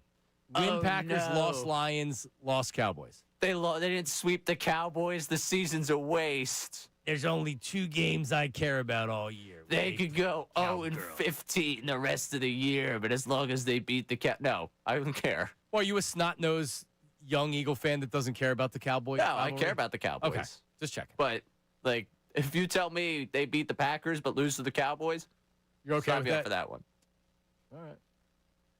Yeah, you wish you played the Commanders now when Daniels is injured or hasn't been 100% healthy and they're really scuffling on offense.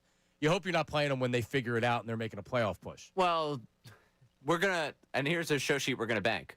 All right. Week 18, Commanders are gonna need that game. Hopefully, you take care of business. You're not gonna need that game. Should the Eagles still be playing their starters because they could keep the Commanders out of the playoffs? But they should. Yep. I'll bank that show sheet. We'll have that for you in December. They should do it with their quarterback of the future, Tanner McKee. And can he wrestle the starting job away from Jalen Hurts based on that performance? Go with the hot hand in the playoffs. 610-632-0975. Could Jalen Hurts be traded in the offseason based on Tanner McKee's performance in the final game of the season? 610-632-0975. Coming up, the biggest thing or things we took from the weekend and the NFL yesterday. What's the name of the segment, Ray? How about that? Middays with Marks, 97.5 The Fanatic.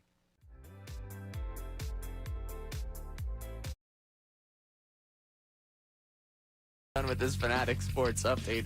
The Eagles beat the Giants 38-20 yesterday. Saquon Barkley took the second place, 65 yards to the house, ran for 150 yards. Tank Bigsby also ran for 100 plus. Saquon Barkley talked after the game about this team getting its running game going once more. Never get caught up in what everyone's saying on the outside. I know I had to answer questions about it. I knew the same player I was last year is still here, but I just continue to fall in love with the process. And at some point, we knew it was going to crack, and now we got to build on that.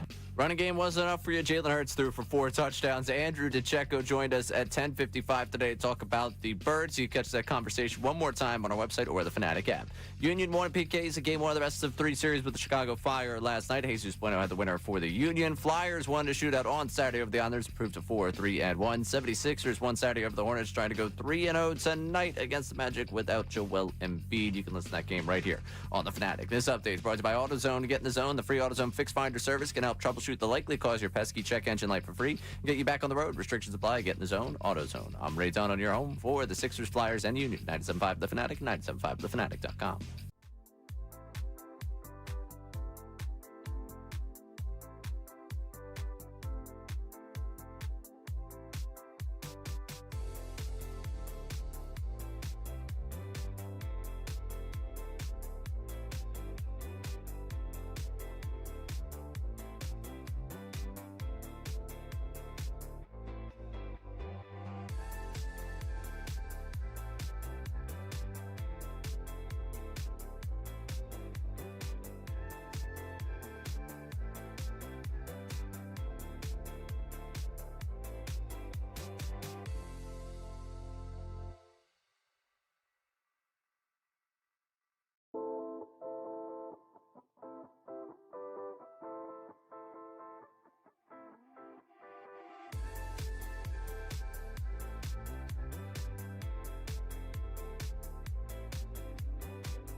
FanaticSports.com.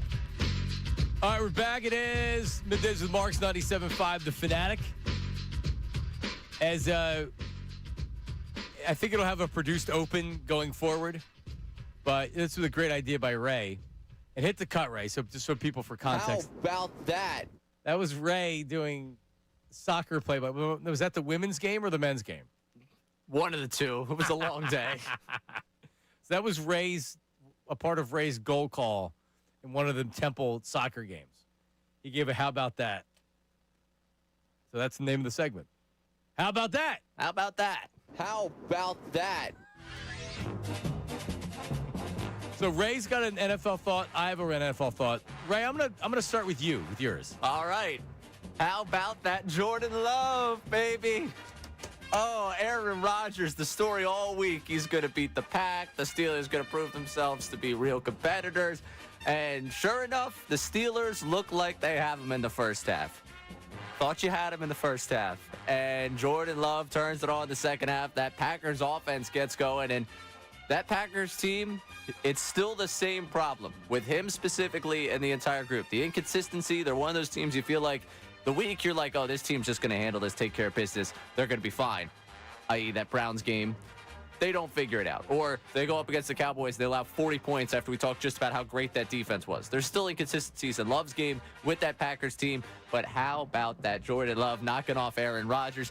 And what a class act, really. After the game, Jordan Love being asked about playing against Aaron Rodgers and what it meant to him. Yeah, for sure. There's that, like you said, there's that added level of pressure. I knew coming in this week, this is going to be a very hyped up game and very talked about game for A-Rod coming back and playing against the Packers for the first time. And, obviously us going up against each other. So, that. And like I said at the beginning of the week, my mindset was just trying to come out here and focus on getting that win.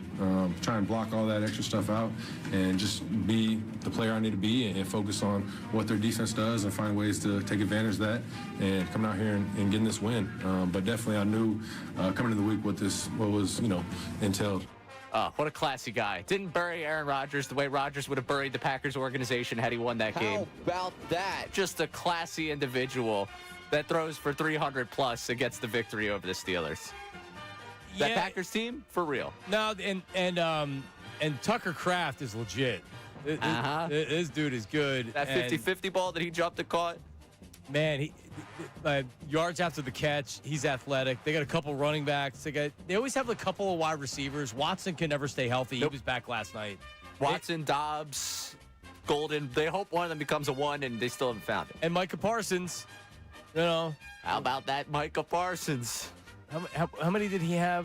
What did he have last night? I know he got the early one, so he just had the one. Had a sack and a tackle for loss. It's a good team. Real good team. Good team. So are the Lions, Packers, Eagles. Who am I missing in the NFC? Bucks? Still not buying them. No. We'll have Harry Mays tomorrow for that. Playoff team. Think he's buying them. They'll win that division. All right. On to you. Well, how about that? All right. The Jets were getting smoked by the Bengals because I have – who do I have on? Oh, I have Chase Brown on the Bengals. So I was paying close attention because I'm in a really close matchup this week. So – Bengals are winning big time, and the Jets just keep creeping back and creeping back and creeping back, and they did it on a running back. They threw the ball, so they needed a trick play to get that last touchdown to put them up by one late and to get a win. The Bengals couldn't go down the field and get a field goal. The Jets win their first game of the season. Now earlier last week, Woody Johnson, the owner of the Jets, came out and so unnecessary. They were asking him about his coach. So more or less they were saying, hey, dummy, why did you hire this coach? Because he's 0-7 and it's another bad hire and you're a horrible owner. So he had the coaches back and he said, well, maybe if our quarterback could complete a pass. So unnecessary. Justin Fields handled it like a pro before, and this is Justin Fields after the game, after the win. Shoot, yesterday I'm praying like crazy just for a win. Just for a win, and this I'm gonna get pretty vulnerable right here, but this week I kind of, I found myself in my closet crying on the ground, laying down, not because of the hardships, not because of the troubles. I felt like, I was built to handle that, and I was put in place to handle this situation. Wow, pretty powerful. Did he come out and say it? laying on his closet ground crying about it. I'm happy he got a win. That's not a very good team, and he's, I thought he was going to be a better pro, but like at the very least, like he seems like a really, really good dude. I hope it works out for him. I do. But when was the last time you were crying in a closet on the ground? Been a while. Been a while. Yeah, I don't necessarily find myself in the pressure-packed situation of being the starting quarterback for a franchise that's been run to the ground by Woody Johnson. Unbelievable. I mean, you think about it, right? How about that? Came out first-round draft pick and didn't work out for him. Went to the Steelers. They wanted to keep him, but they didn't want to pay him $30 million guaranteed. He goes to the Jets. Not a great organization. In fact, a terrible organization. And 0-7, he gets benched. Tyrod Taylor can't play, so he's got to play again yesterday. I mean, yeah, man. Also, that storyline is hilarious. Fields benched. Let's bury Fields in the media. And then Fields is our only hope to play this week, and they get a win. And they get a win. How about that? How about that? There you go. Now, have we finally found your catchphrase? You can bring that down. Have we found your catchphrase? Remember when we were talking about it? I was like, well, what's your go-to? What's your tagline? And you're like, I don't have one. I'm like, what do you mean you don't have one? How about when you call like a baseball? When they score a touchdown, when they hit a three-pointer? I wanted something. You gave us nothing. So, someone that's been tasked with cutting a lot of the audio that I use for like the highlight videos has reminded me that Nothing But Nylon for threes has been one that I've cycled through a lot. Nothing But Nylon? Yes. Ooh. Is one that I've used a ton. I've been reminded of that because I was like, is there anything that sticks out? Like, you're the unfortunate soul that has to sift through all that audio to cut up for highlight videos. You have to listen to yourself. No, he has to listen to me. Someone else. Yeah, someone else was. Yeah, so he reminded you. Yes, he's reminded. Nothing But Nylon. Yes. But you don't do Bang or. Well, there it is. I've done a couple of really strong like got it's. But the extended, like overdone, like broadcaster, like, you know where I'm going with this. Like, how about that? How about that's not going to be in the rotation? But that's so Ray, and thank you for embracing that. You were in some room. You weren't live at a stadium. I can imagine when you're doing the call live. Oh, I mean, in person beats everything. Yeah, you're gonna get what Ray really sounds like doing a game. Yeah, and I think the how about it was the second of that doubleheader, the Sunday double. I would say, how about that? There's been better. There's been a lot better. But I'm happy that we can incorporate this into the show. Yeah, you got a segment out of it. Yeah. A weekly segment. We'll do it every week. Right. The idea is, what are you talking about the water cooler? How about that Packers team? How about that? Coming up, Keith in Philly has something to say about Jalen. Heard from Northeast Toy. Your phone calls as well. 610-632-0975. Your thoughts on the Birds at the bye. It is Middays with Marks, 97.5 The Fanatic. Monday, October 27th.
Coming up at 2, Unfiltered with Ricky Bo and Bill Colarulo. Now, more Middays with Marks. 97.5 The Fanatic and 97.5thefanatic.com.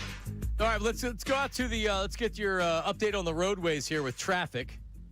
As Uncle Jamie checks in and says there's eastbound before Gladwin, 2 cars in the woods upside down. Road in there's 72 police and fire trucks there.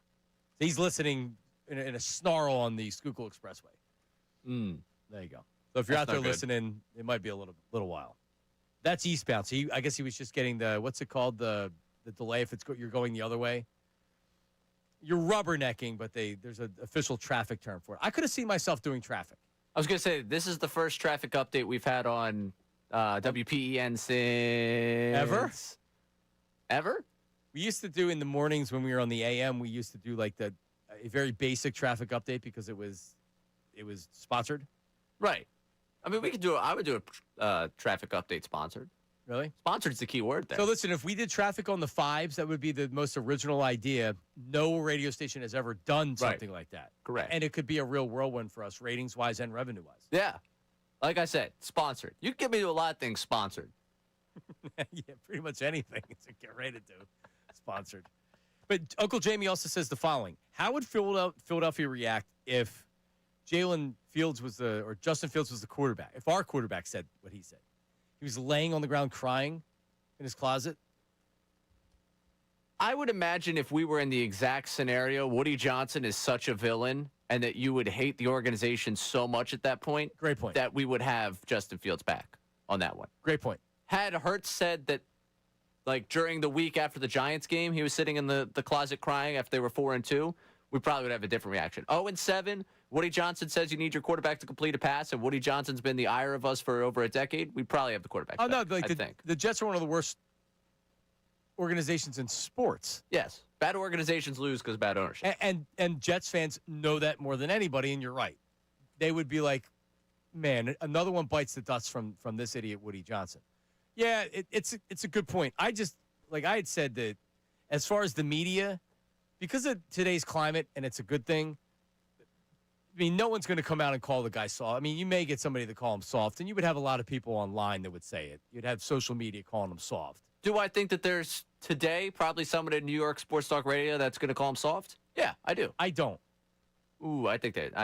I don't because of what you said with Woody Johnson, but also it's not worth it. It's not worth it. And like there's things that I'll just say like in sports, I've stopped myself from saying things not because I was wrong or I think that there's really anything wrong with it, because it's not worth the wrath that it would get. There would be a lot of people that would agree with me, and there's something specific that I'm thinking of I'm not going to say it, but I think it's fair to say, and I'm right with what I would say, and I'm not going to say it because it's not worth it. It just wouldn't be worth it. It wouldn't be worth to call him soft because he was crying on the floor. I mean, somebody. You're right. Somebody may do it. I think someone will do it today, up in New York. I mean, I'm sure a caller will, but I would be surprised if we get through all the hours of programming up there in New York without someone on the air saying it, without a host saying it on the air. Yeah. All right. I mean, maybe you're right. I hope you're right. I don't think he's soft for admitting that. He told you he was going to get vulnerable. I don't think he's soft for crying. Like, he's going through it. Yep. Yeah, no, people should be able to relate, right? Like, I'm going to act like I haven't cried. Right. Because of stuff that's happened in my life, personal or whatever. Yeah, of course. I'm an emotional person. You've never seen me cry, but I'm an easy crier. Really? Oh, yeah. I get every wedding I go to now, since I have daughters, I cry every wedding. I'll admit it. I cried at my friend's wedding over the summer. Yeah? Yeah. And the worst part of it was my college roommate was sitting 2 rows in front of me, and after the ceremony, he's like, I bet you cried. And I was like, well, why did you cry? They got into like something very personal, like their vows back and forth got very personal, and like there was a sentiment and story shared that got me like, I'm not going to put their business out there, but I was like, no, that's fine. That was very touching. Wow, I could cry. I know. Me too. It's a shock. You know, one time when I put my dog down, I before I went on the air, I went to the SPC, not the SPC. I went to my vet, and you know, she was old and she was sick, and we put her down or whatever. And I cried the entire way to the studio, and I kept playing had the time of my life from Dirty Dancing. I don't know Mm-hmm. why, over and over and over again.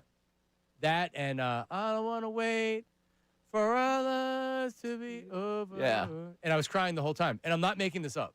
Oh, I think the last time I cried was when my dog died, like 2 months ago. I think that was probably the last. Your dog died 2 months ago? Yeah, like right before, before the show started. Yeah. So. Yeah, that's one of the big reasons I don't get a dog. I'm not ready for that again. Yeah, so to me, it's easily the worst. Like, oh man, no, and you know what? Thank God that I guess if that's one of the worst things. I mean, I've had a pretty good life. Well, Like, yeah. my parents are still alive and healthy and doing okay. So yeah. So a lot of other people that have had tragedy in their life that. Yeah, the people hear that, these two. Right, these two privileged guys crying over their dogs. These two like flake idiots. Yeah. Sorry. I'm soft. I can't help it. Oh man, you are soft. So I want to get. Can Keith hold, because we have these short segments and we get up against it, and I wanted to end Herb. So we have to get an up. Did you give Amy Fadul Herb's number like he had asked? No, I did not.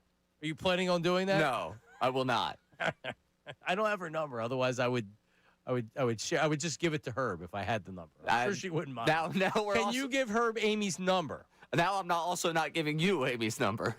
Oh, I wouldn't do it. But like you should consider it. All right, I'm not giving Herb your number. 610-632-0975. Also coming up, Nick Sirianni mentioned in a 2023 postgame, have we been able to put those fears to bed? Nick Sirianni mentioned 2023 postgame. Talked about 2023 in the postgame. All right. Are we able to put that to bed? I'm ready to put it to bed until I bring it back out. That's coming up next. It is Middays with Marks, 97.5 The Fanatic. Now on 97.5 The Fanatic Sports Update.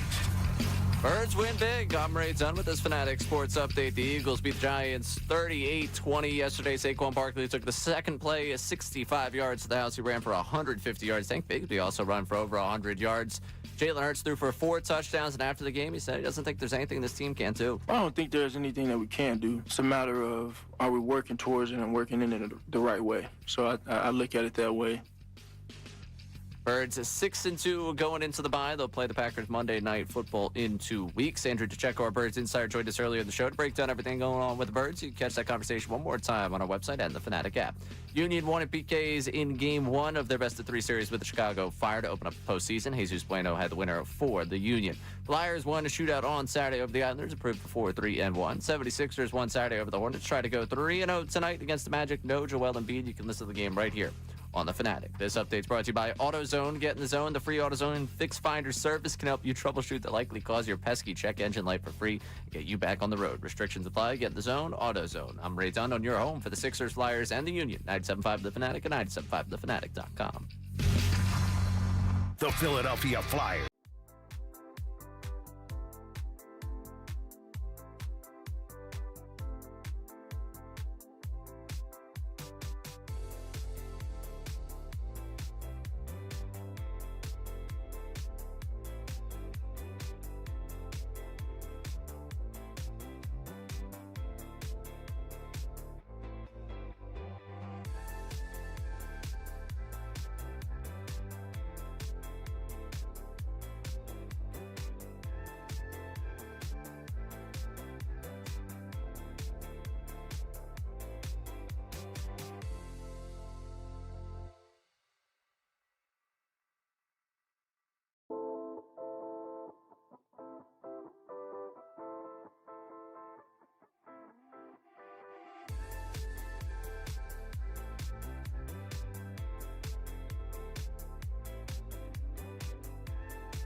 We're back. It is Middays with Marks.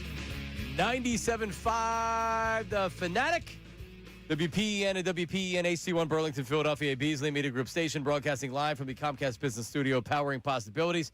Football Mondays on the show, brought to you by the local Bryant Home Comfort Team. Visit nopayBryant.com to keep your HVAC in the starting lineup. Let's go to Keith in Philly. Keith, go ahead, man. What's going on? Thanks for calling. What's up, big guys? How y'all doing? Yo. Hi. Hello? Yeah, we got you, bro. Yes, I want to talk about Jalen a little bit, if you don't mind. Yes. And what I want to say is, here we got a kid. You know, he gets 6 offensive coordinators, right? He wins when he has to win. No, he's not perfect. He doesn't do everything great. But yet he takes you to 2 Super Bowls, outplay the consensus best guy in the league, and everybody beats up on the kid. Well, I mean, I wouldn't say everybody, Keith, but I think if we but here's the other thing, right? It's not just in the city. I feel like he gets more crap nationally after doing all this stuff than just here. Because if you watch all these shows, the minute the Eagles don't look perfect, it's got to be Jalen Hurts' fault. And that's where they go. Right, and I understand that, but I think some of the local guys tear the kid apart too. I watched these guys yesterday. Mm-hmm. I watch how inconsistent so many of these guys are. But then our guy, he takes all this scrutiny, right? And when it counts, he steps up for us. You know what I mean? No doubt. But these guys, on the other hand, Josh Allen would have won if he had that team. How come Josh Allen didn't have to win with the team he had when he had good teams? What about Lamar? How come Lamar never has to win? Well, you know what? You know what I'm saying? You know what, Keith? Win. Like people will say, well, man, Josh Allen just can't beat Kansas City, can't get over Pat Mahomes. Has Jalen Hurts had that problem with Kansas City? Yeah, no. Right, and no. Now he outplayed him in 2 Super Bowls. That's my point. Yep. And that's my point. But yet, no matter what this kid does, every year it starts over on him. It does. Okay, I don't think he's that good. I don't think he's top 5. I don't think he's top 10. He's absolutely top 5 in the league. You know what? You know what, Keith? Depending on when you ask me, because when he struggles to throw the football, that's when my top 10 list changes a little bit, to your point. Yeah, I know that. I get what you're saying. I get what you're saying. Because we can all look at his shortcomings. But for what he takes from the media, the 6 coordinators, and his results at the end, how can he not be top 5 over a lot of these guys when these guys never have to do anything? Herbert, none of these guys. Yeah, I agree with you. Thanks, Keith. I agree with you with Herbert because you need to have postseason success. You have to have even like a taste of postseason success. He's had none. And Josh Allen, I hear the excuse all the time. Well, they can't get over the Kansas City hump. Okay, well, get over the Kansas City hump. Doesn't mean Josh Allen isn't a great player. I love Josh Allen. Josh Allen is. I'm a huge fan. I am. He hasn't beaten Kansas City to go to a Super Bowl. Sorry, Lamar. You gotta win. You gotta get to a Super Bowl. I think Lamar's a great player. He in big games when the lights are shining their brightest, Lamar is not playing his best football. Jalen Hurts does. The bigger the challenge, the better the quarterback. Jalen Hurts plays. He balls out. We talked about it last week. He plays his best football against the best teams. Isn't that what you want? But Ray, in some of these other games, man, you forget about that because when he has low confidence and he's not on, man, he really doesn't look great. Yeah, I kind of sympathize, though, a little bit with what Keith is saying. Like, we watch him week in and week out, so we see the low moments. There's not a lot of times we come on here like, man, Herbert threw 3 interceptions this week. That guy looks like he stinks. Like, we have a lot of negative points on Hurts because we actually care about the negative points about Hurts. Nobody cares in this town if Herbert has a bad game because it's the Chargers. Like, nobody cares in this town if Lamar Jackson has a bad game because it's the Ravens. You only care that Hurts has a bad game because he's an Eagle. Right, yeah. But we don't. I'm not paying attention to back when Lamar was back when any team could have had Lamar Jackson just for 2 first-round draft picks. Mm-hmm. Was he restricted or they transition tagged him? Yeah. They didn't even franchise tag him. Yeah. Anybody could have traded for him. Anybody could have signed him. and nobody did. He was coming off some injuries. It felt like that maybe he gave up on the team, whatever. And I was doing national radio overnight shift, so I had the station in Baltimore. It was like I was doing a local Baltimore sports radio show with the amount of calls I would get on Lamar. I was on the air during this thing, and I heard the same thing over and over again. He's not accurate throwing the deep ball. He doesn't really want to win, right? I don't know any of this stuff watching it. I just think he's a good player.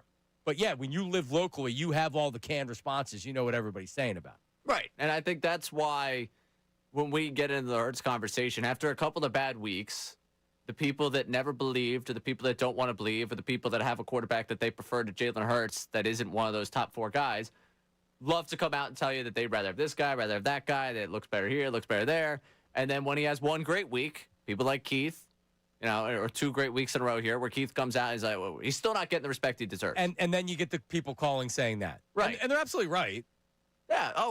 But it's tough to live in the moment through a football season because, of course, if you look at it on the surface, we shouldn't question anything the Eagles do. This is the best run of a team in the modern sports era. The Eagles have won 2 Super Bowls in less than 10 years. They've went to 2 Super Bowls in the last 3 years. They very easily could have won both of them. They're right back in it right now. They have unbelievable talent. I mean, this is a great organization. But we got to live with the season, and we're going to feel certain ways during these seasons. Anyway, do you have some game show music you can throw up there? Because I have went to ChatGPT. The top 10 quarterbacks in the NFL right now, according to ChatGPT. Do you believe that Jalen Hurts made the list? And if so, where is he on the list? Keeping in mind, ChatGPT is stupid sometimes. Yes, Jalen Hurts did make the list. He comes in at number 8. Number 10 is Baker Mayfield. Okay. Get behind that. That's good. He's a top 10. He's a top 10. So he belongs on the list is really what I'm saying. Number 9, Matt Stafford. Okay. Could live with that. No issue. Number 8, Jaden Daniels. Okay. That may not look like it right now because it hasn't been a great year so far for him. Yeah. I'm not going to argue too much with that. Number 7, Dak Prescott. All right. People were talking MVP before Donovan this week. McNabb was talking MVP. Okay, but other people were too. Donovan McNabb was talking MVP. I want to be very clear on that. Because he's really a Cowboy fan, not an Eagle. Number 6, the extremely overrated Justin Herbert. Who, by the way, like when you look at his numbers and stats or whatever, like he's a hell of a talent. Oh, yeah. I need playoff wins, brother. And also, some of the things that make you great, also your shortcomings. Finds the other team quite a bit because he throws to a spot sometimes it's not there. So far, no Jalen Hurts. Yep, no. So he's either top 5 or we're livid. Number 5, and who would you be livid at? ChatGPT? ChatGPT. I'm livid at the blogs. Because that's the blogs. Number 5, Jalen Hurts. All right. You want to hear the reasons? Absolutely. Hurts leans into the dual threat mold like Jackson, plus strong leadership. Many rankings include him in the top 5 or top tier for quarterback. Running ability, improving passing consistently with a contender are key points. So the consistently with a contender probably takes away from it because, the quarterbacks win without talent all the time. I mean, it happens all the time. Right. Well, yeah. Kidding. Yeah. Number 4, I picked up the sarcasm. Number 4, Josh Allen. Number 3, Lamar. Number 2, Joe Burrow. Number 1, Patrick Mahomes. Thank you for playing ChatGPT. Wait, Burrow over Allen? Yep. Interesting. I'm also interested in when ChatGPT cuts off its information. I said right now, top. But if there's no new articles about current quarterbacks, it would be. Yeah, I mean, I still preseason understand the whole AI thing, but I know there's a certain point where ChatGPT is still trying to catch up information. So I'm wondering when that would happen. But Herbert being 6 would be probably that pulling some recent information because I feel like he's been. Everybody loves Herbert because he throws a great ball. When I watch him play, I'm like, damn, this dude's unbelievable. But then he has big games, he throws interceptions. The reality is that I'm at a place with Lamar, and people go crazy when I say this. He will never win another MVP until he goes to a Super Bowl. But it's not a postseason award. I don't care. I'm not even going to consider you for an MVP. I don't give a damn what you do in the regular season. Outside of going 16-1 or 17-0, and I have to give it to you. You need to have some postseason success.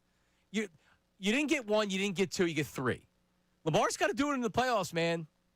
He just does. And it's not like Burrow doesn't have great talent, because he does. But when that's a bad organization, man. It just is. That's a bad organization. All right, there you go. Jalen Hurts, at least ChatGPT gives proper love. Let's go to Herb. Herb's calling from Northeast Philly. Herbert, how are you?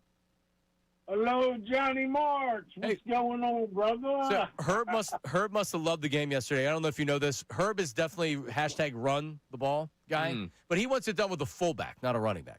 Right, Herb? Yeah, well, similar. That the fullback is on short yardage or whatever, you know what I mean? Or, we got to block. This team, man, we got a winner here. Everybody's got to stop hitting on Jalen Hurts. He's a top 5 quarterback. He does everything that they asked him to do, okay? And at the end of the day, it's all about W. You understand? Yep. Now, I predicted them 13-4. I'm staying on that right now. Right. I think they could be 14-3 because I really thought that they should be 7-1 right now. Okay, they didn't. The New York game, they were flat. They were hurt. They had a few guys out or whatever. They didn't. That game we should have won. But other than that, Denver surprised them and all that, and that's the way it goes. The thing is that I see these next 3 games that we're playing. Yep. I see them. They're going to be tough games, but I see W's. Okay, I see W's. Okay? So at the Packers Monday Night Football win, Lions win, Cowboys win. Monday night, and then Detroit, because these are the 2 teams besides Tampa, okay, that are trying to get past. Okay, they're going to pull out a little bit of everything. Okay? So Herb, Ray has Amy's number. Ray has Amy's number. Did you want it? Well, yeah. It's just about meeting up. She's in the building. I just want to get a little picture. Right. I just want to get a picture. I know it's innocent. No, I know it's innocent. You just want to send her a text and be like, "Hey, it's Herb. We talked about that picture. Can you come down? Maybe go out to lunch, something like that. Get a bite to eat." It ain't about lunch. Just get a little picture with them. You know what I mean? That's all. All right. So listen. So Herb, call back and ask for Ray. He'll give you the number. That's coming up. You're writing checks I'm not going to cash. Coming up. More phone calls here, 610-632-0975.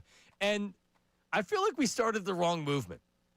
This is no longer #throw the ball. #run the ball.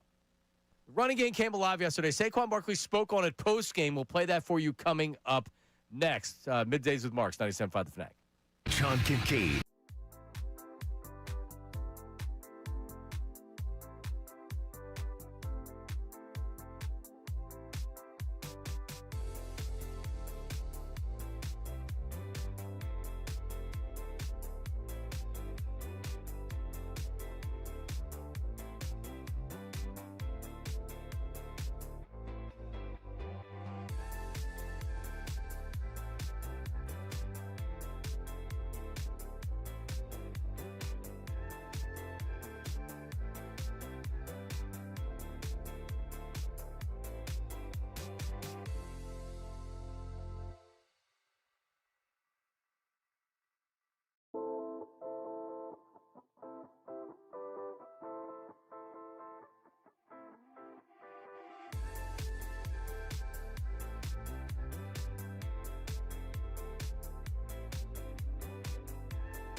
Have the Fanatic. We have Ricky Bo and Colarulo. Now, see, he can't be our Eagles insider if Andrew DeCecco's the insider. Or can we have two? I mean, I think in this town, the more Eagles people you have, the better, probably, right? I agree. Yeah. Well, he's definitely an Eagles guy. Yeah. It's just a matter Well, he's an Eagles guy. Yeah, I agree. He's an Eagles guy. He's an Eagles guy. Yeah. He's a football guy. Are we allowed to have more than one insider at the station? Again, I think the more ESPN has multiple insiders. Yeah, multiple insiders are good. When we find a second insider to put next to DeCecco, I think that'll be good for the station. But that can't be Bill. It's not Bill. No. Who has broken more Eagles news between the two, DeCecco or Bill? He has? Yeah, DeCecco, for sure. So he's broken big stories? He's broken stories. I don't know how many. He's broken. Yeah, he's broken. He's got news before. Listen, I mean, if you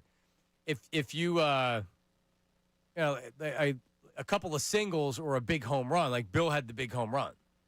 He had the grand slam in breaking the Brandon Graham story. If DeCecco's like the Phillies grand slam, like the ice cream. No, the big he broke the biggest story in the city. Bill Colarulo, Brandon Graham he's signing with the Eagles. Bill Colarulo, our Bill Colarulo, him, the former Division III football player, the guy that was an attorney. Yes. That guy? You're still disputing that he broke the news? I'm just saying. You're telling me Bill Colarulo? Yes. The one formerly of that law firm in Jersey? Yes. He broke the Brandon Graham news? He did. Oh. That's what people are saying. That's what I had heard. If you ask how about we ask ChatGPT? Yeah, go ahead. All right. Wait. All right, so I'm going to ask, what reporter broke the news story that Brandon Graham was signing with the Eagles? There we go. Let's see. It's going to say Adam Schefter. I don't think it's going to say anything. They're going to confuse the computer. Ian Rappaport, Mike Garafolo, and Tom Pelissero is what it says. Correct. There we go. I've always said AI is very smart. Check the exact timestamp. It's tough to really know because did they actually tweet it out? No, they can't get anything. Anyway, so yeah, I mean, all I'm saying, I'm not trying to take anything from Andrew DeCecco. He's very good. He is an Eagle insider. I'm just saying that, what's the biggest story he's broken? Well, it's bigger than any story that Colarulo's broken. Well, you don't have an answer. So the answer is Colarulo wins. Colarulo hasn't broken any stories. This like, what are we doing here? He's my guy. He's got my 100% support. It's not like that with you. Yeah, that's fair. All right, give me a little Saquon Barkley, because last week I was ready to send Ray down to the NovaCare with a sign that said #throw the ball. And then very quickly, a week later, I'm glad we didn't, because we're pivoting. We're back to the run the ball. Yeah, it was a good call by us. We a run the ball show? No. We're the balance show. So a balance is important. Strike a nice balance. Yep. Well, that's when they're at their best. The best teams don't have an identity. Well, yesterday, 2 100-yard rushers. It had been since 2013. Was that when Ryan Matthews and somebody else ran for? No, McCoy, and I want to say Bryce Brown, but I'm not positive. Ooh, Bryce Brown. Yeah, it probably was Bryce Brown. Bryce Brown looked really good. He was from Auburn. And then they had Chris Polk. They had a couple of big backs, and then they had Shady. That was a good running back duo. Or a tandem. Trying to find that game. What game was that? We'll figure it out. Whatever. We'll get the research department. So here's Saquon talking about the post-game, talking about the running game coming alive. I don't think it's patience. I think it's just being professional, knowing that every week's not going to be how you want it to be sometimes, but you can't lose faith. You got to come in and continue to stick to the routine, continue to build. Sometimes that's how it goes, but you'd rather be going like this than the opposite way. And I feel like we got things rolling in the run game today, and we can build on that. But most importantly, whether it's in the run game or passing the ball, we won. And that's the only thing we're really searching for. There you go. Just get the win. That's all you need. But, it does show you that when and I don't know enough about the Giants' defensive line. I know in previous weeks I'd heard, they were supposed to be better on defense and they get to the quarterback. But the Eagles actually went into last week, and I remember T-Mac saying it, which was, no, they've been talking all week, they are going to try to own the line of scrimmage. And they did, and they ran the ball. And they They look great. So that if that's the team's mentality going forward, is we're gonna run #run the ball. All right, got to be able to do it though. We'll see. It was good to see last week though. It was good to see Saquon going. It was Bryce Brown against the Bears, 2013. So 54-11 was the final score of that game. I remember that game. Yeah, Chip Kelly took it to Mark Trestman's Bears. Mark Trestman. Yeah, what is Mark Trestman? What's he doing? I would say he's not coaching. Mark Trestman. So it was 2013. So that was Chip Kelly's first year. So we thought Chip Kelly was the next Belichick at that point. Yeah. We were, because he got rid of everybody, and we're like, yeah, screw you. I'm really embarrassed at the way a lot of us acted because Chip Kelly didn't want some of the best players in franchise history, like Deshaun. They created the whole gang thing, and Shady was labeled as a malcontent, and then they got him out of here. And then he didn't have enough talent, and he was terrible. Wow. Crazy how that works. Crazy how that works. The interesting thing about that last year of Chip Kelly is a very fun case study when we talk about this team not having identity. Sometimes your identity is just having really talented guys and they figure it out as compared to, this offensive genius is going to make something happen. It's well, if you don't have the dudes to make it work, it's not going to work. And that's what he didn't get. This is the NFL. Yeah. You got rid of Shady and Deshaun. And you might have had your reasons, and maybe you didn't want them in the culture of your team. That's fine. But you coming out thinking you could just put any of your guys, any of your Oregon guys, or Josh Huff or whoever else you were going to bring in here. Who was the other one? Huff was one. Taylor Hart. Is that it? Hart. Is that the name? There was a guy that was a defensive player that was an offensive player, or was an offensive player that was a defensive player. 2015 Eagles. This is good. Bryce Brown had 9 for 115 that day at a 65-yard run. Shady, 18 for 133. And before mentioned, Chris Polk had 2 for 12 rushes. All right. This is a fun game. Name that Oregon player from the 2015 Eagles. How about that? Josh Huff, Taylor Hart, Kenyon Barner. That Barner was one I was thinking of. Brandon Bear, Kiko Alonso, of course. Brandon Bear was the crappy defensive lineman. Right? Yep, and Walter Thurman. So you had we called him Shakiko, like Shakira. Shakiko. Yeah. Shakiko. Wearing a half shirt and long hair. He looked beautiful. He looked good out there, I guess. Hey, that interception in the opening game of the season, I'll never forget that. I'll never forget that. Falling into the end zone, one hand. That was incredible. That was the peak of his career. So what to open that game against Chicago, someone had a 5-yard reception for a touchdown from Nick Foles. I'll give you 3 guesses. Foles in 2015. Yes. Foles in 2015? No, 2013. Yeah. 2013. Not that 2013 game against the Bears game. Deshaun's the obvious answer, so it's not Deshaun. Now, Avant would be another. Is Avant still here at that point? Still obvious answer. Sure, Deshaun Jackson. Give it to me. Give me the right answer here. Right position, wrong name. Macklin was hurt all that year with the ACL. Was he? Yeah, because he came back in 14 after they got rid of Jackson. Macklin was good. And he was good, and then he left. Yeah. 3 seconds. Yeah. He had long hair. Oh, Riley and that's Cooper. not the first thing you think Yeah, about. Riley Cooper. Yeah. I was thinking, who else was good in 2013?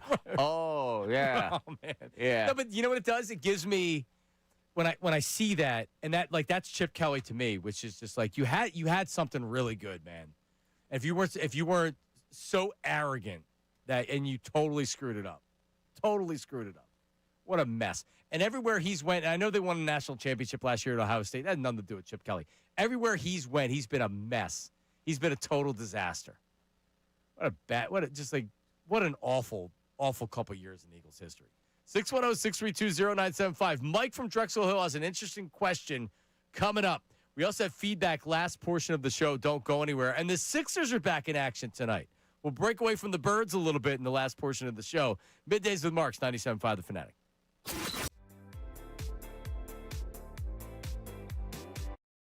Fanatic. I'm Ray Dunn with this Fanatic Sports Update. Eagles beat the Giants 38-20 yesterday. Saquon Barkley took the second play of the game, 65 yards to the house. He ran for 150 yards. Tank Bigsby also ran for over 100 yards in the game. Saquon Barkley, after the game, spoke about getting that running game going. Never get caught up in what everyone's saying on the outside. I know I had to answer questions about it. I knew the same player I was last year is still here, but I just continue to fall in love with the process, and at some point, we knew it was going to crack, and now we got to build on that.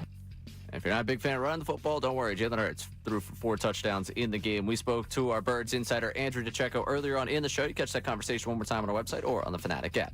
Union won in PKs in Game 1 of the best of 3 series with the Chicago Fire to open up their postseason. Jesus Bueno had the winner for the Union. Flyers won a shootout on Saturday over the Islanders, improved to 4-3-1. 76ers also won on Saturday over the Hornets. Try to go to 3-0 tonight against the Magic. No Joel Embiid for him. You can listen to the game tonight right here on 97.5 The Fanatic. This update is brought to you by Allstate. Wish you could save on home insurance. With Allstate, you could easily save and get quality protection. Check Allstate first for a quote today. You're in good hands with Allstate. I'm Ray Dunn on your home for the Sixers, Flyers, and the Union. 97.5 The Fanatic and 97.5thefanatic.com.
next. Ricky Bo, Bill Colarulo, Silvana, Unfiltered. Was just talking to him during the break.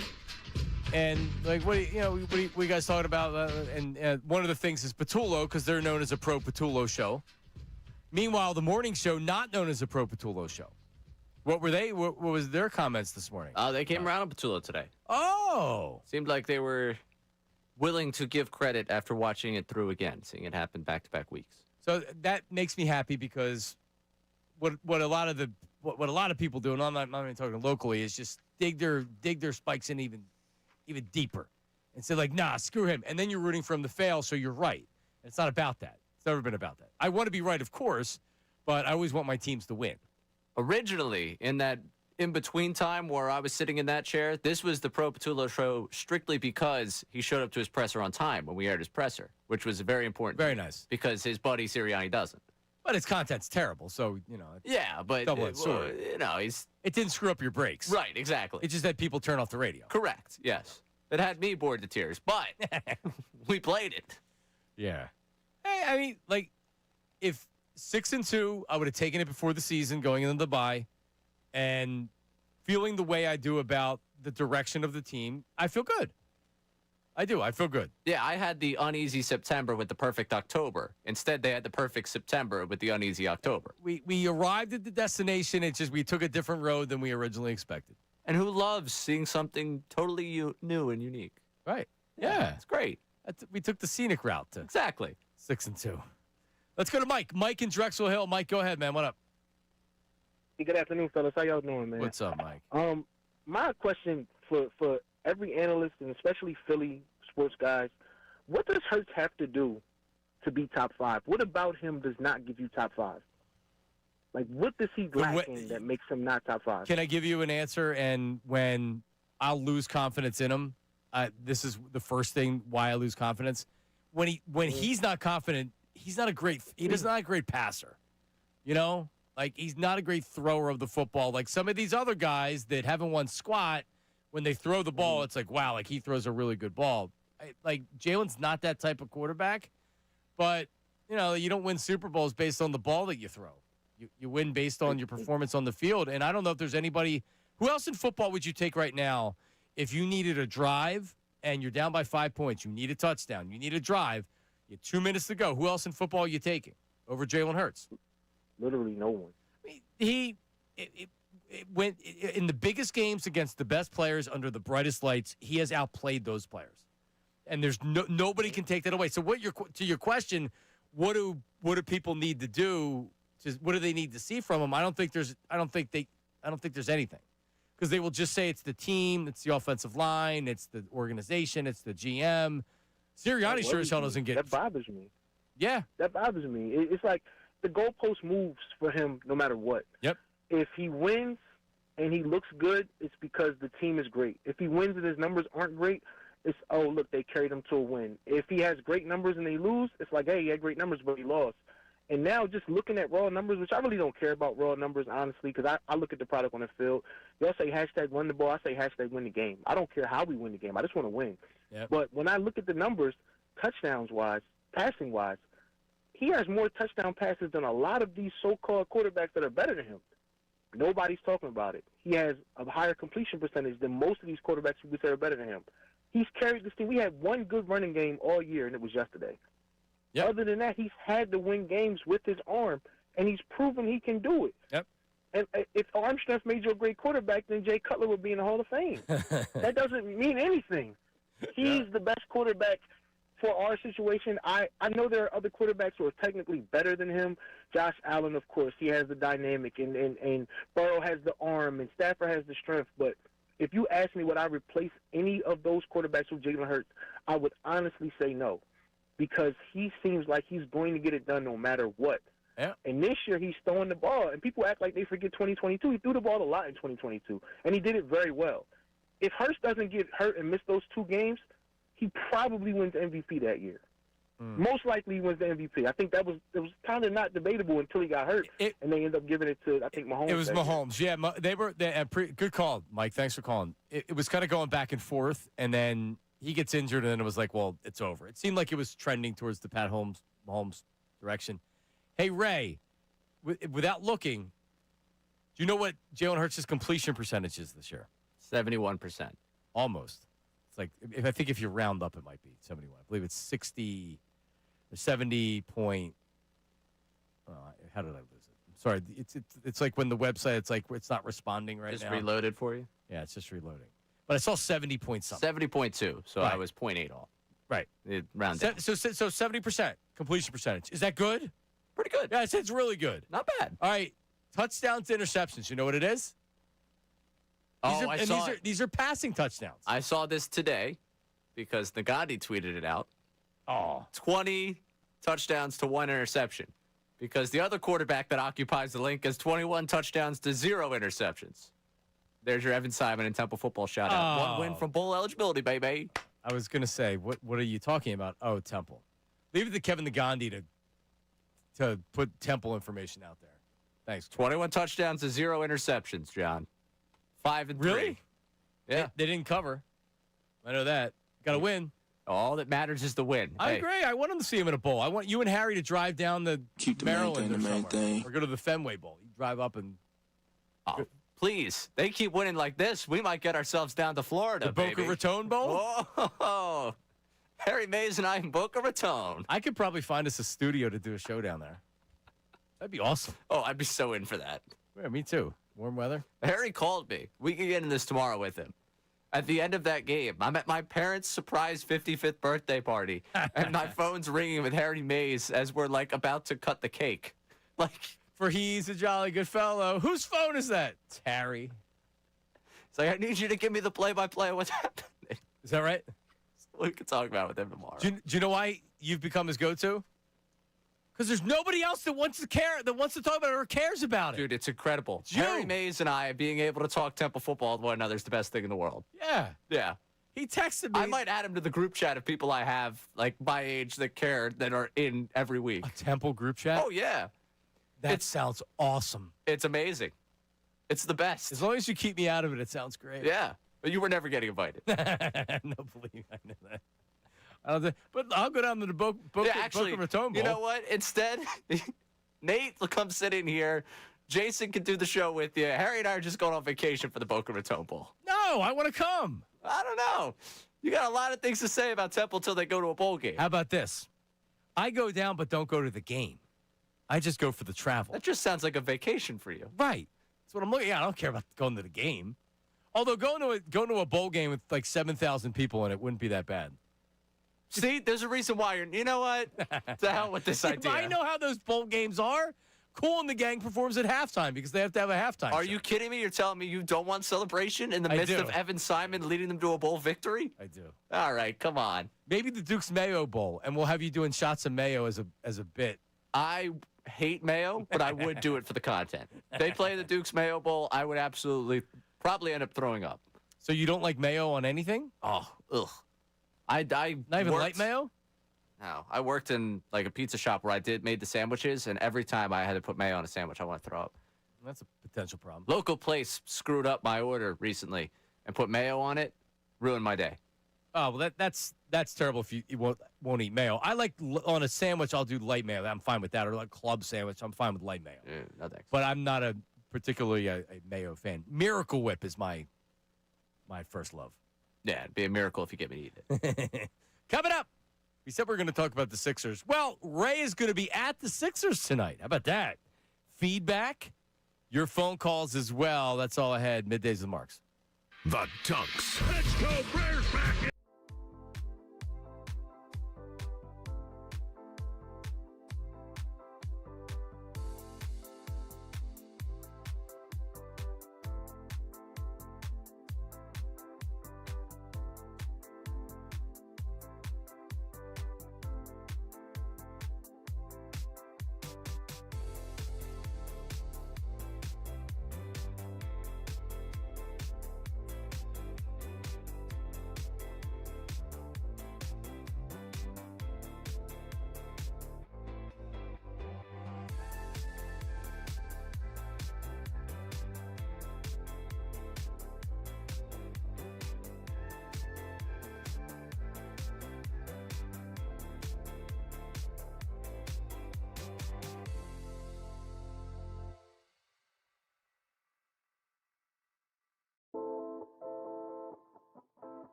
Ricky Bo says to me in the back, he saw me on Channel 17 this morning.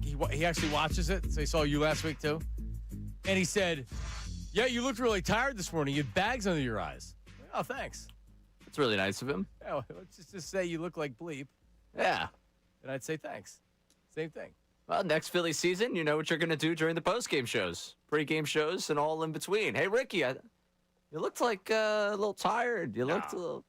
No. You got to get back at him for that one. Nah, I don't. It's okay. It's like I mean, I didn't. I was actually driving down, and I'm like, wow, I don't really have anything, not even anything to put under my eyes, no makeup. Sometimes I'll do powder, but I just stopped doing that since I've stopped caring. Back when I used to do stuff for Channel 29 on a regular basis, I would more... Oh, you actually... Yeah, a little bit. And I would have this thing you put under your eyelids because I do have bad bags under my eyes. Jesus Christ, I'm almost 49. I mean, unless I'm having plastic surgery, you know, it's not going to get better. It's going to get worse. Leave it like that. So, whatever. Yeah. So thanks, Ricky. I did look like crap on TV. You looked great this morning. Yeah. I saw you when you walked in, so Yeah, I mean, I'm still the most attractive show on the station. Of course. Well, that's what it is. He wants to take a shot at that because I'm on TV every day with Bill. You know. Well, I mean, that's an attractive show. Ricky's an attractive guy. It's a good second place. Right. Yeah. It's close. It's nice. It's a good second place. It's a drop. I mean, third place is a big drop off. Chiefs had a really good season. You know, not everyone could be the Super Bowl winners. You said earlier that you're going to. You're shaving a mustache and then you'll be clean shaven next week? Yes. I saw pictures of you clean shaven on your Instagram. Yeah. I mean, listen, I prefer the bearded look, but I'm going to commit totally to the... I want to do a Halloween costume with a mustache. I understand. You know, and I don't want to do the fugazi, like, I'm going to buy the stick-on mustache that's gone by 8 o'clock. No, I want the real thing. I don't look good with the mustache, but that's part of the charm of it. You don't look good without the beard, is what I'm saying. Like you look much. Not that you don't look good. You just look different. It's okay. I'm going to look like that Monday, regardless of whether you think it's a good look or not. No, you just look different. Yeah, very. I saw your pictures. I'm like, geez, Ray looks incredibly different. Yeah, wildly different. I think of you differently when I look at the picture of you without a beard. A lot of people do. Yeah. I'd say, yeah. You know what? I'm gonna shut up. It's always good to be able to filter yourself. Well. We'll finish on the phones. Let's get to feedback. Now, it's time for feedback. How about filling us in? I can't lie! Email us at 975feedback at 975thefanatic.com. Say it! Let me tell you something! Or text us at 610-632-0975. Let me tell you something else, man.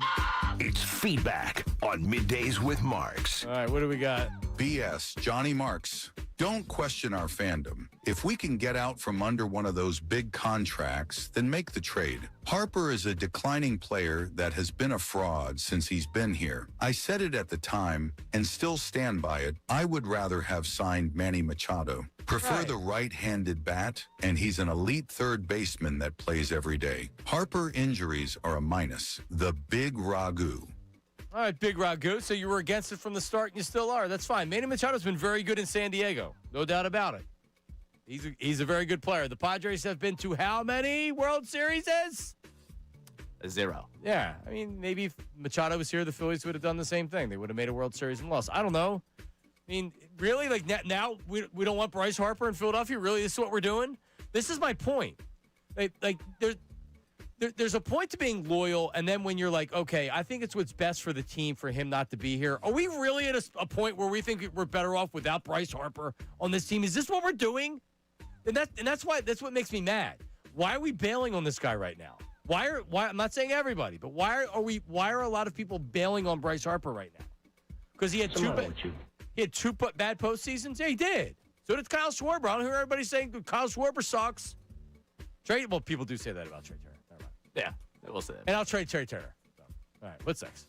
In Harper's MVP year, he had Hoskins hitting behind him until Reese got hurt in August. Maybe Dombrowski should go out and get a right-handed power bat to be behind Bryce and not it be Bohm, Castellanos, or JT. Come on, man. Joe in Boston. Yeah, it's a great point. And having Bohm as his protection, and I mean, I think some of it may be from that, but I'm not going to let it be an excuse. But still, do you think batting Bohm behind Bryce Harper is ideal to be a right-handed protection of him? Of course not. He's going to see more off-speed stuff because they're not worried about pitching to Bohm. If you had a right-handed bat, or even Like, this is why I'd rather have Schwarber batting behind Harper than Bohm. It's because at least people are worried about Schwarber coming up because he hits lefties.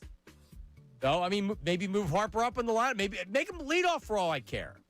But, man, you can't have Bohm batting behind him this year. Sucks. All right, what's next?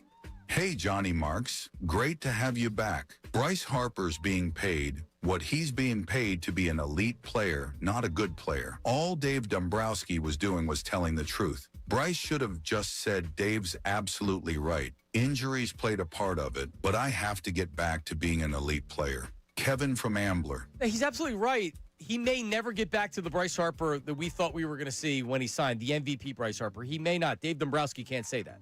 Dave Dombrowski needs to show confidence that, and if they ask you a question about elite, you don't play into it. No, like you don't play into the whole elite conversation and the elite word. You don't. Bryce Harper is an all-star level player. He was injured this year. He still had a very good year. If we're ever going to win anything, Bryce Harper needs to be there, and I have a lot of confidence he's going to be that guy. Period. If you want to say Bryce Harper's acting like a baby or the team's better out with Bryce Harper, fine. But there's no arguing that Dave Dombrowski did the right thing. The GM can't come out and say that. It's not a difficult conversation. You don't say it. Howie Roseman would never say it about an Eagle player. Oh, Lane Johnson. Well, he got nicked up a couple games this year. He's not the same player in pass protection. He's still a good player. Don't get me wrong. But, Lane, he's not that type of player anymore. Howie would never do that. It was dumb. It's okay. It was dumb. And you know what? You don't pay players to be elite. You pay players a lot of times based on their past performance. And so far with Bryce's contract, has it been good? Are you happy? Ray, are you happy with Bryce's contract so far? Yes. Has he lived up to his contract so far? Yes. He has. They haven't won in the postseason. They haven't won a World Series. He hasn't been good the last 2 years. That needs to change. I understand that. But this is what I'm talking about with Bryce. Everybody's going to turn on Bryce. What's next? If Bill keeps going the way he's going with his takes and his news breaking, he's going to end up being just like me. Howard the King E. Undisclosed location. I could text Howard right now and get his question on what he had to say. Yeah, so listen, we're going to see. We're at the bye week. There could be some news broken. Trade deadline's coming up. Bill's got his sources. He's got good information.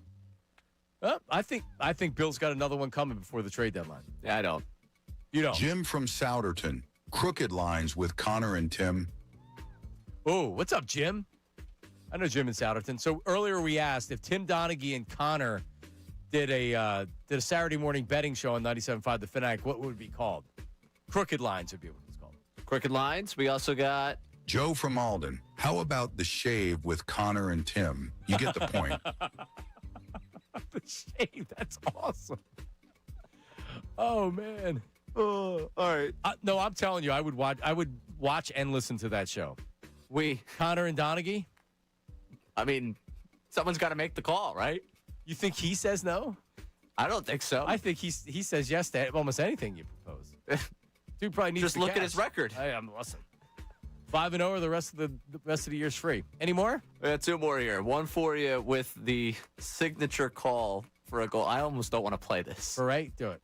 Ray, how about when the Unions score, you go, goal, and they score like me on a Friday night? Run with that, okay, Ray? Dawood Spriggs. So you said you were at the game, but you work.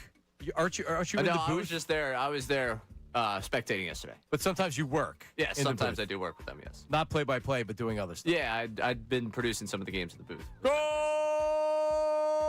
Ray scores on a Friday night. All right, one more.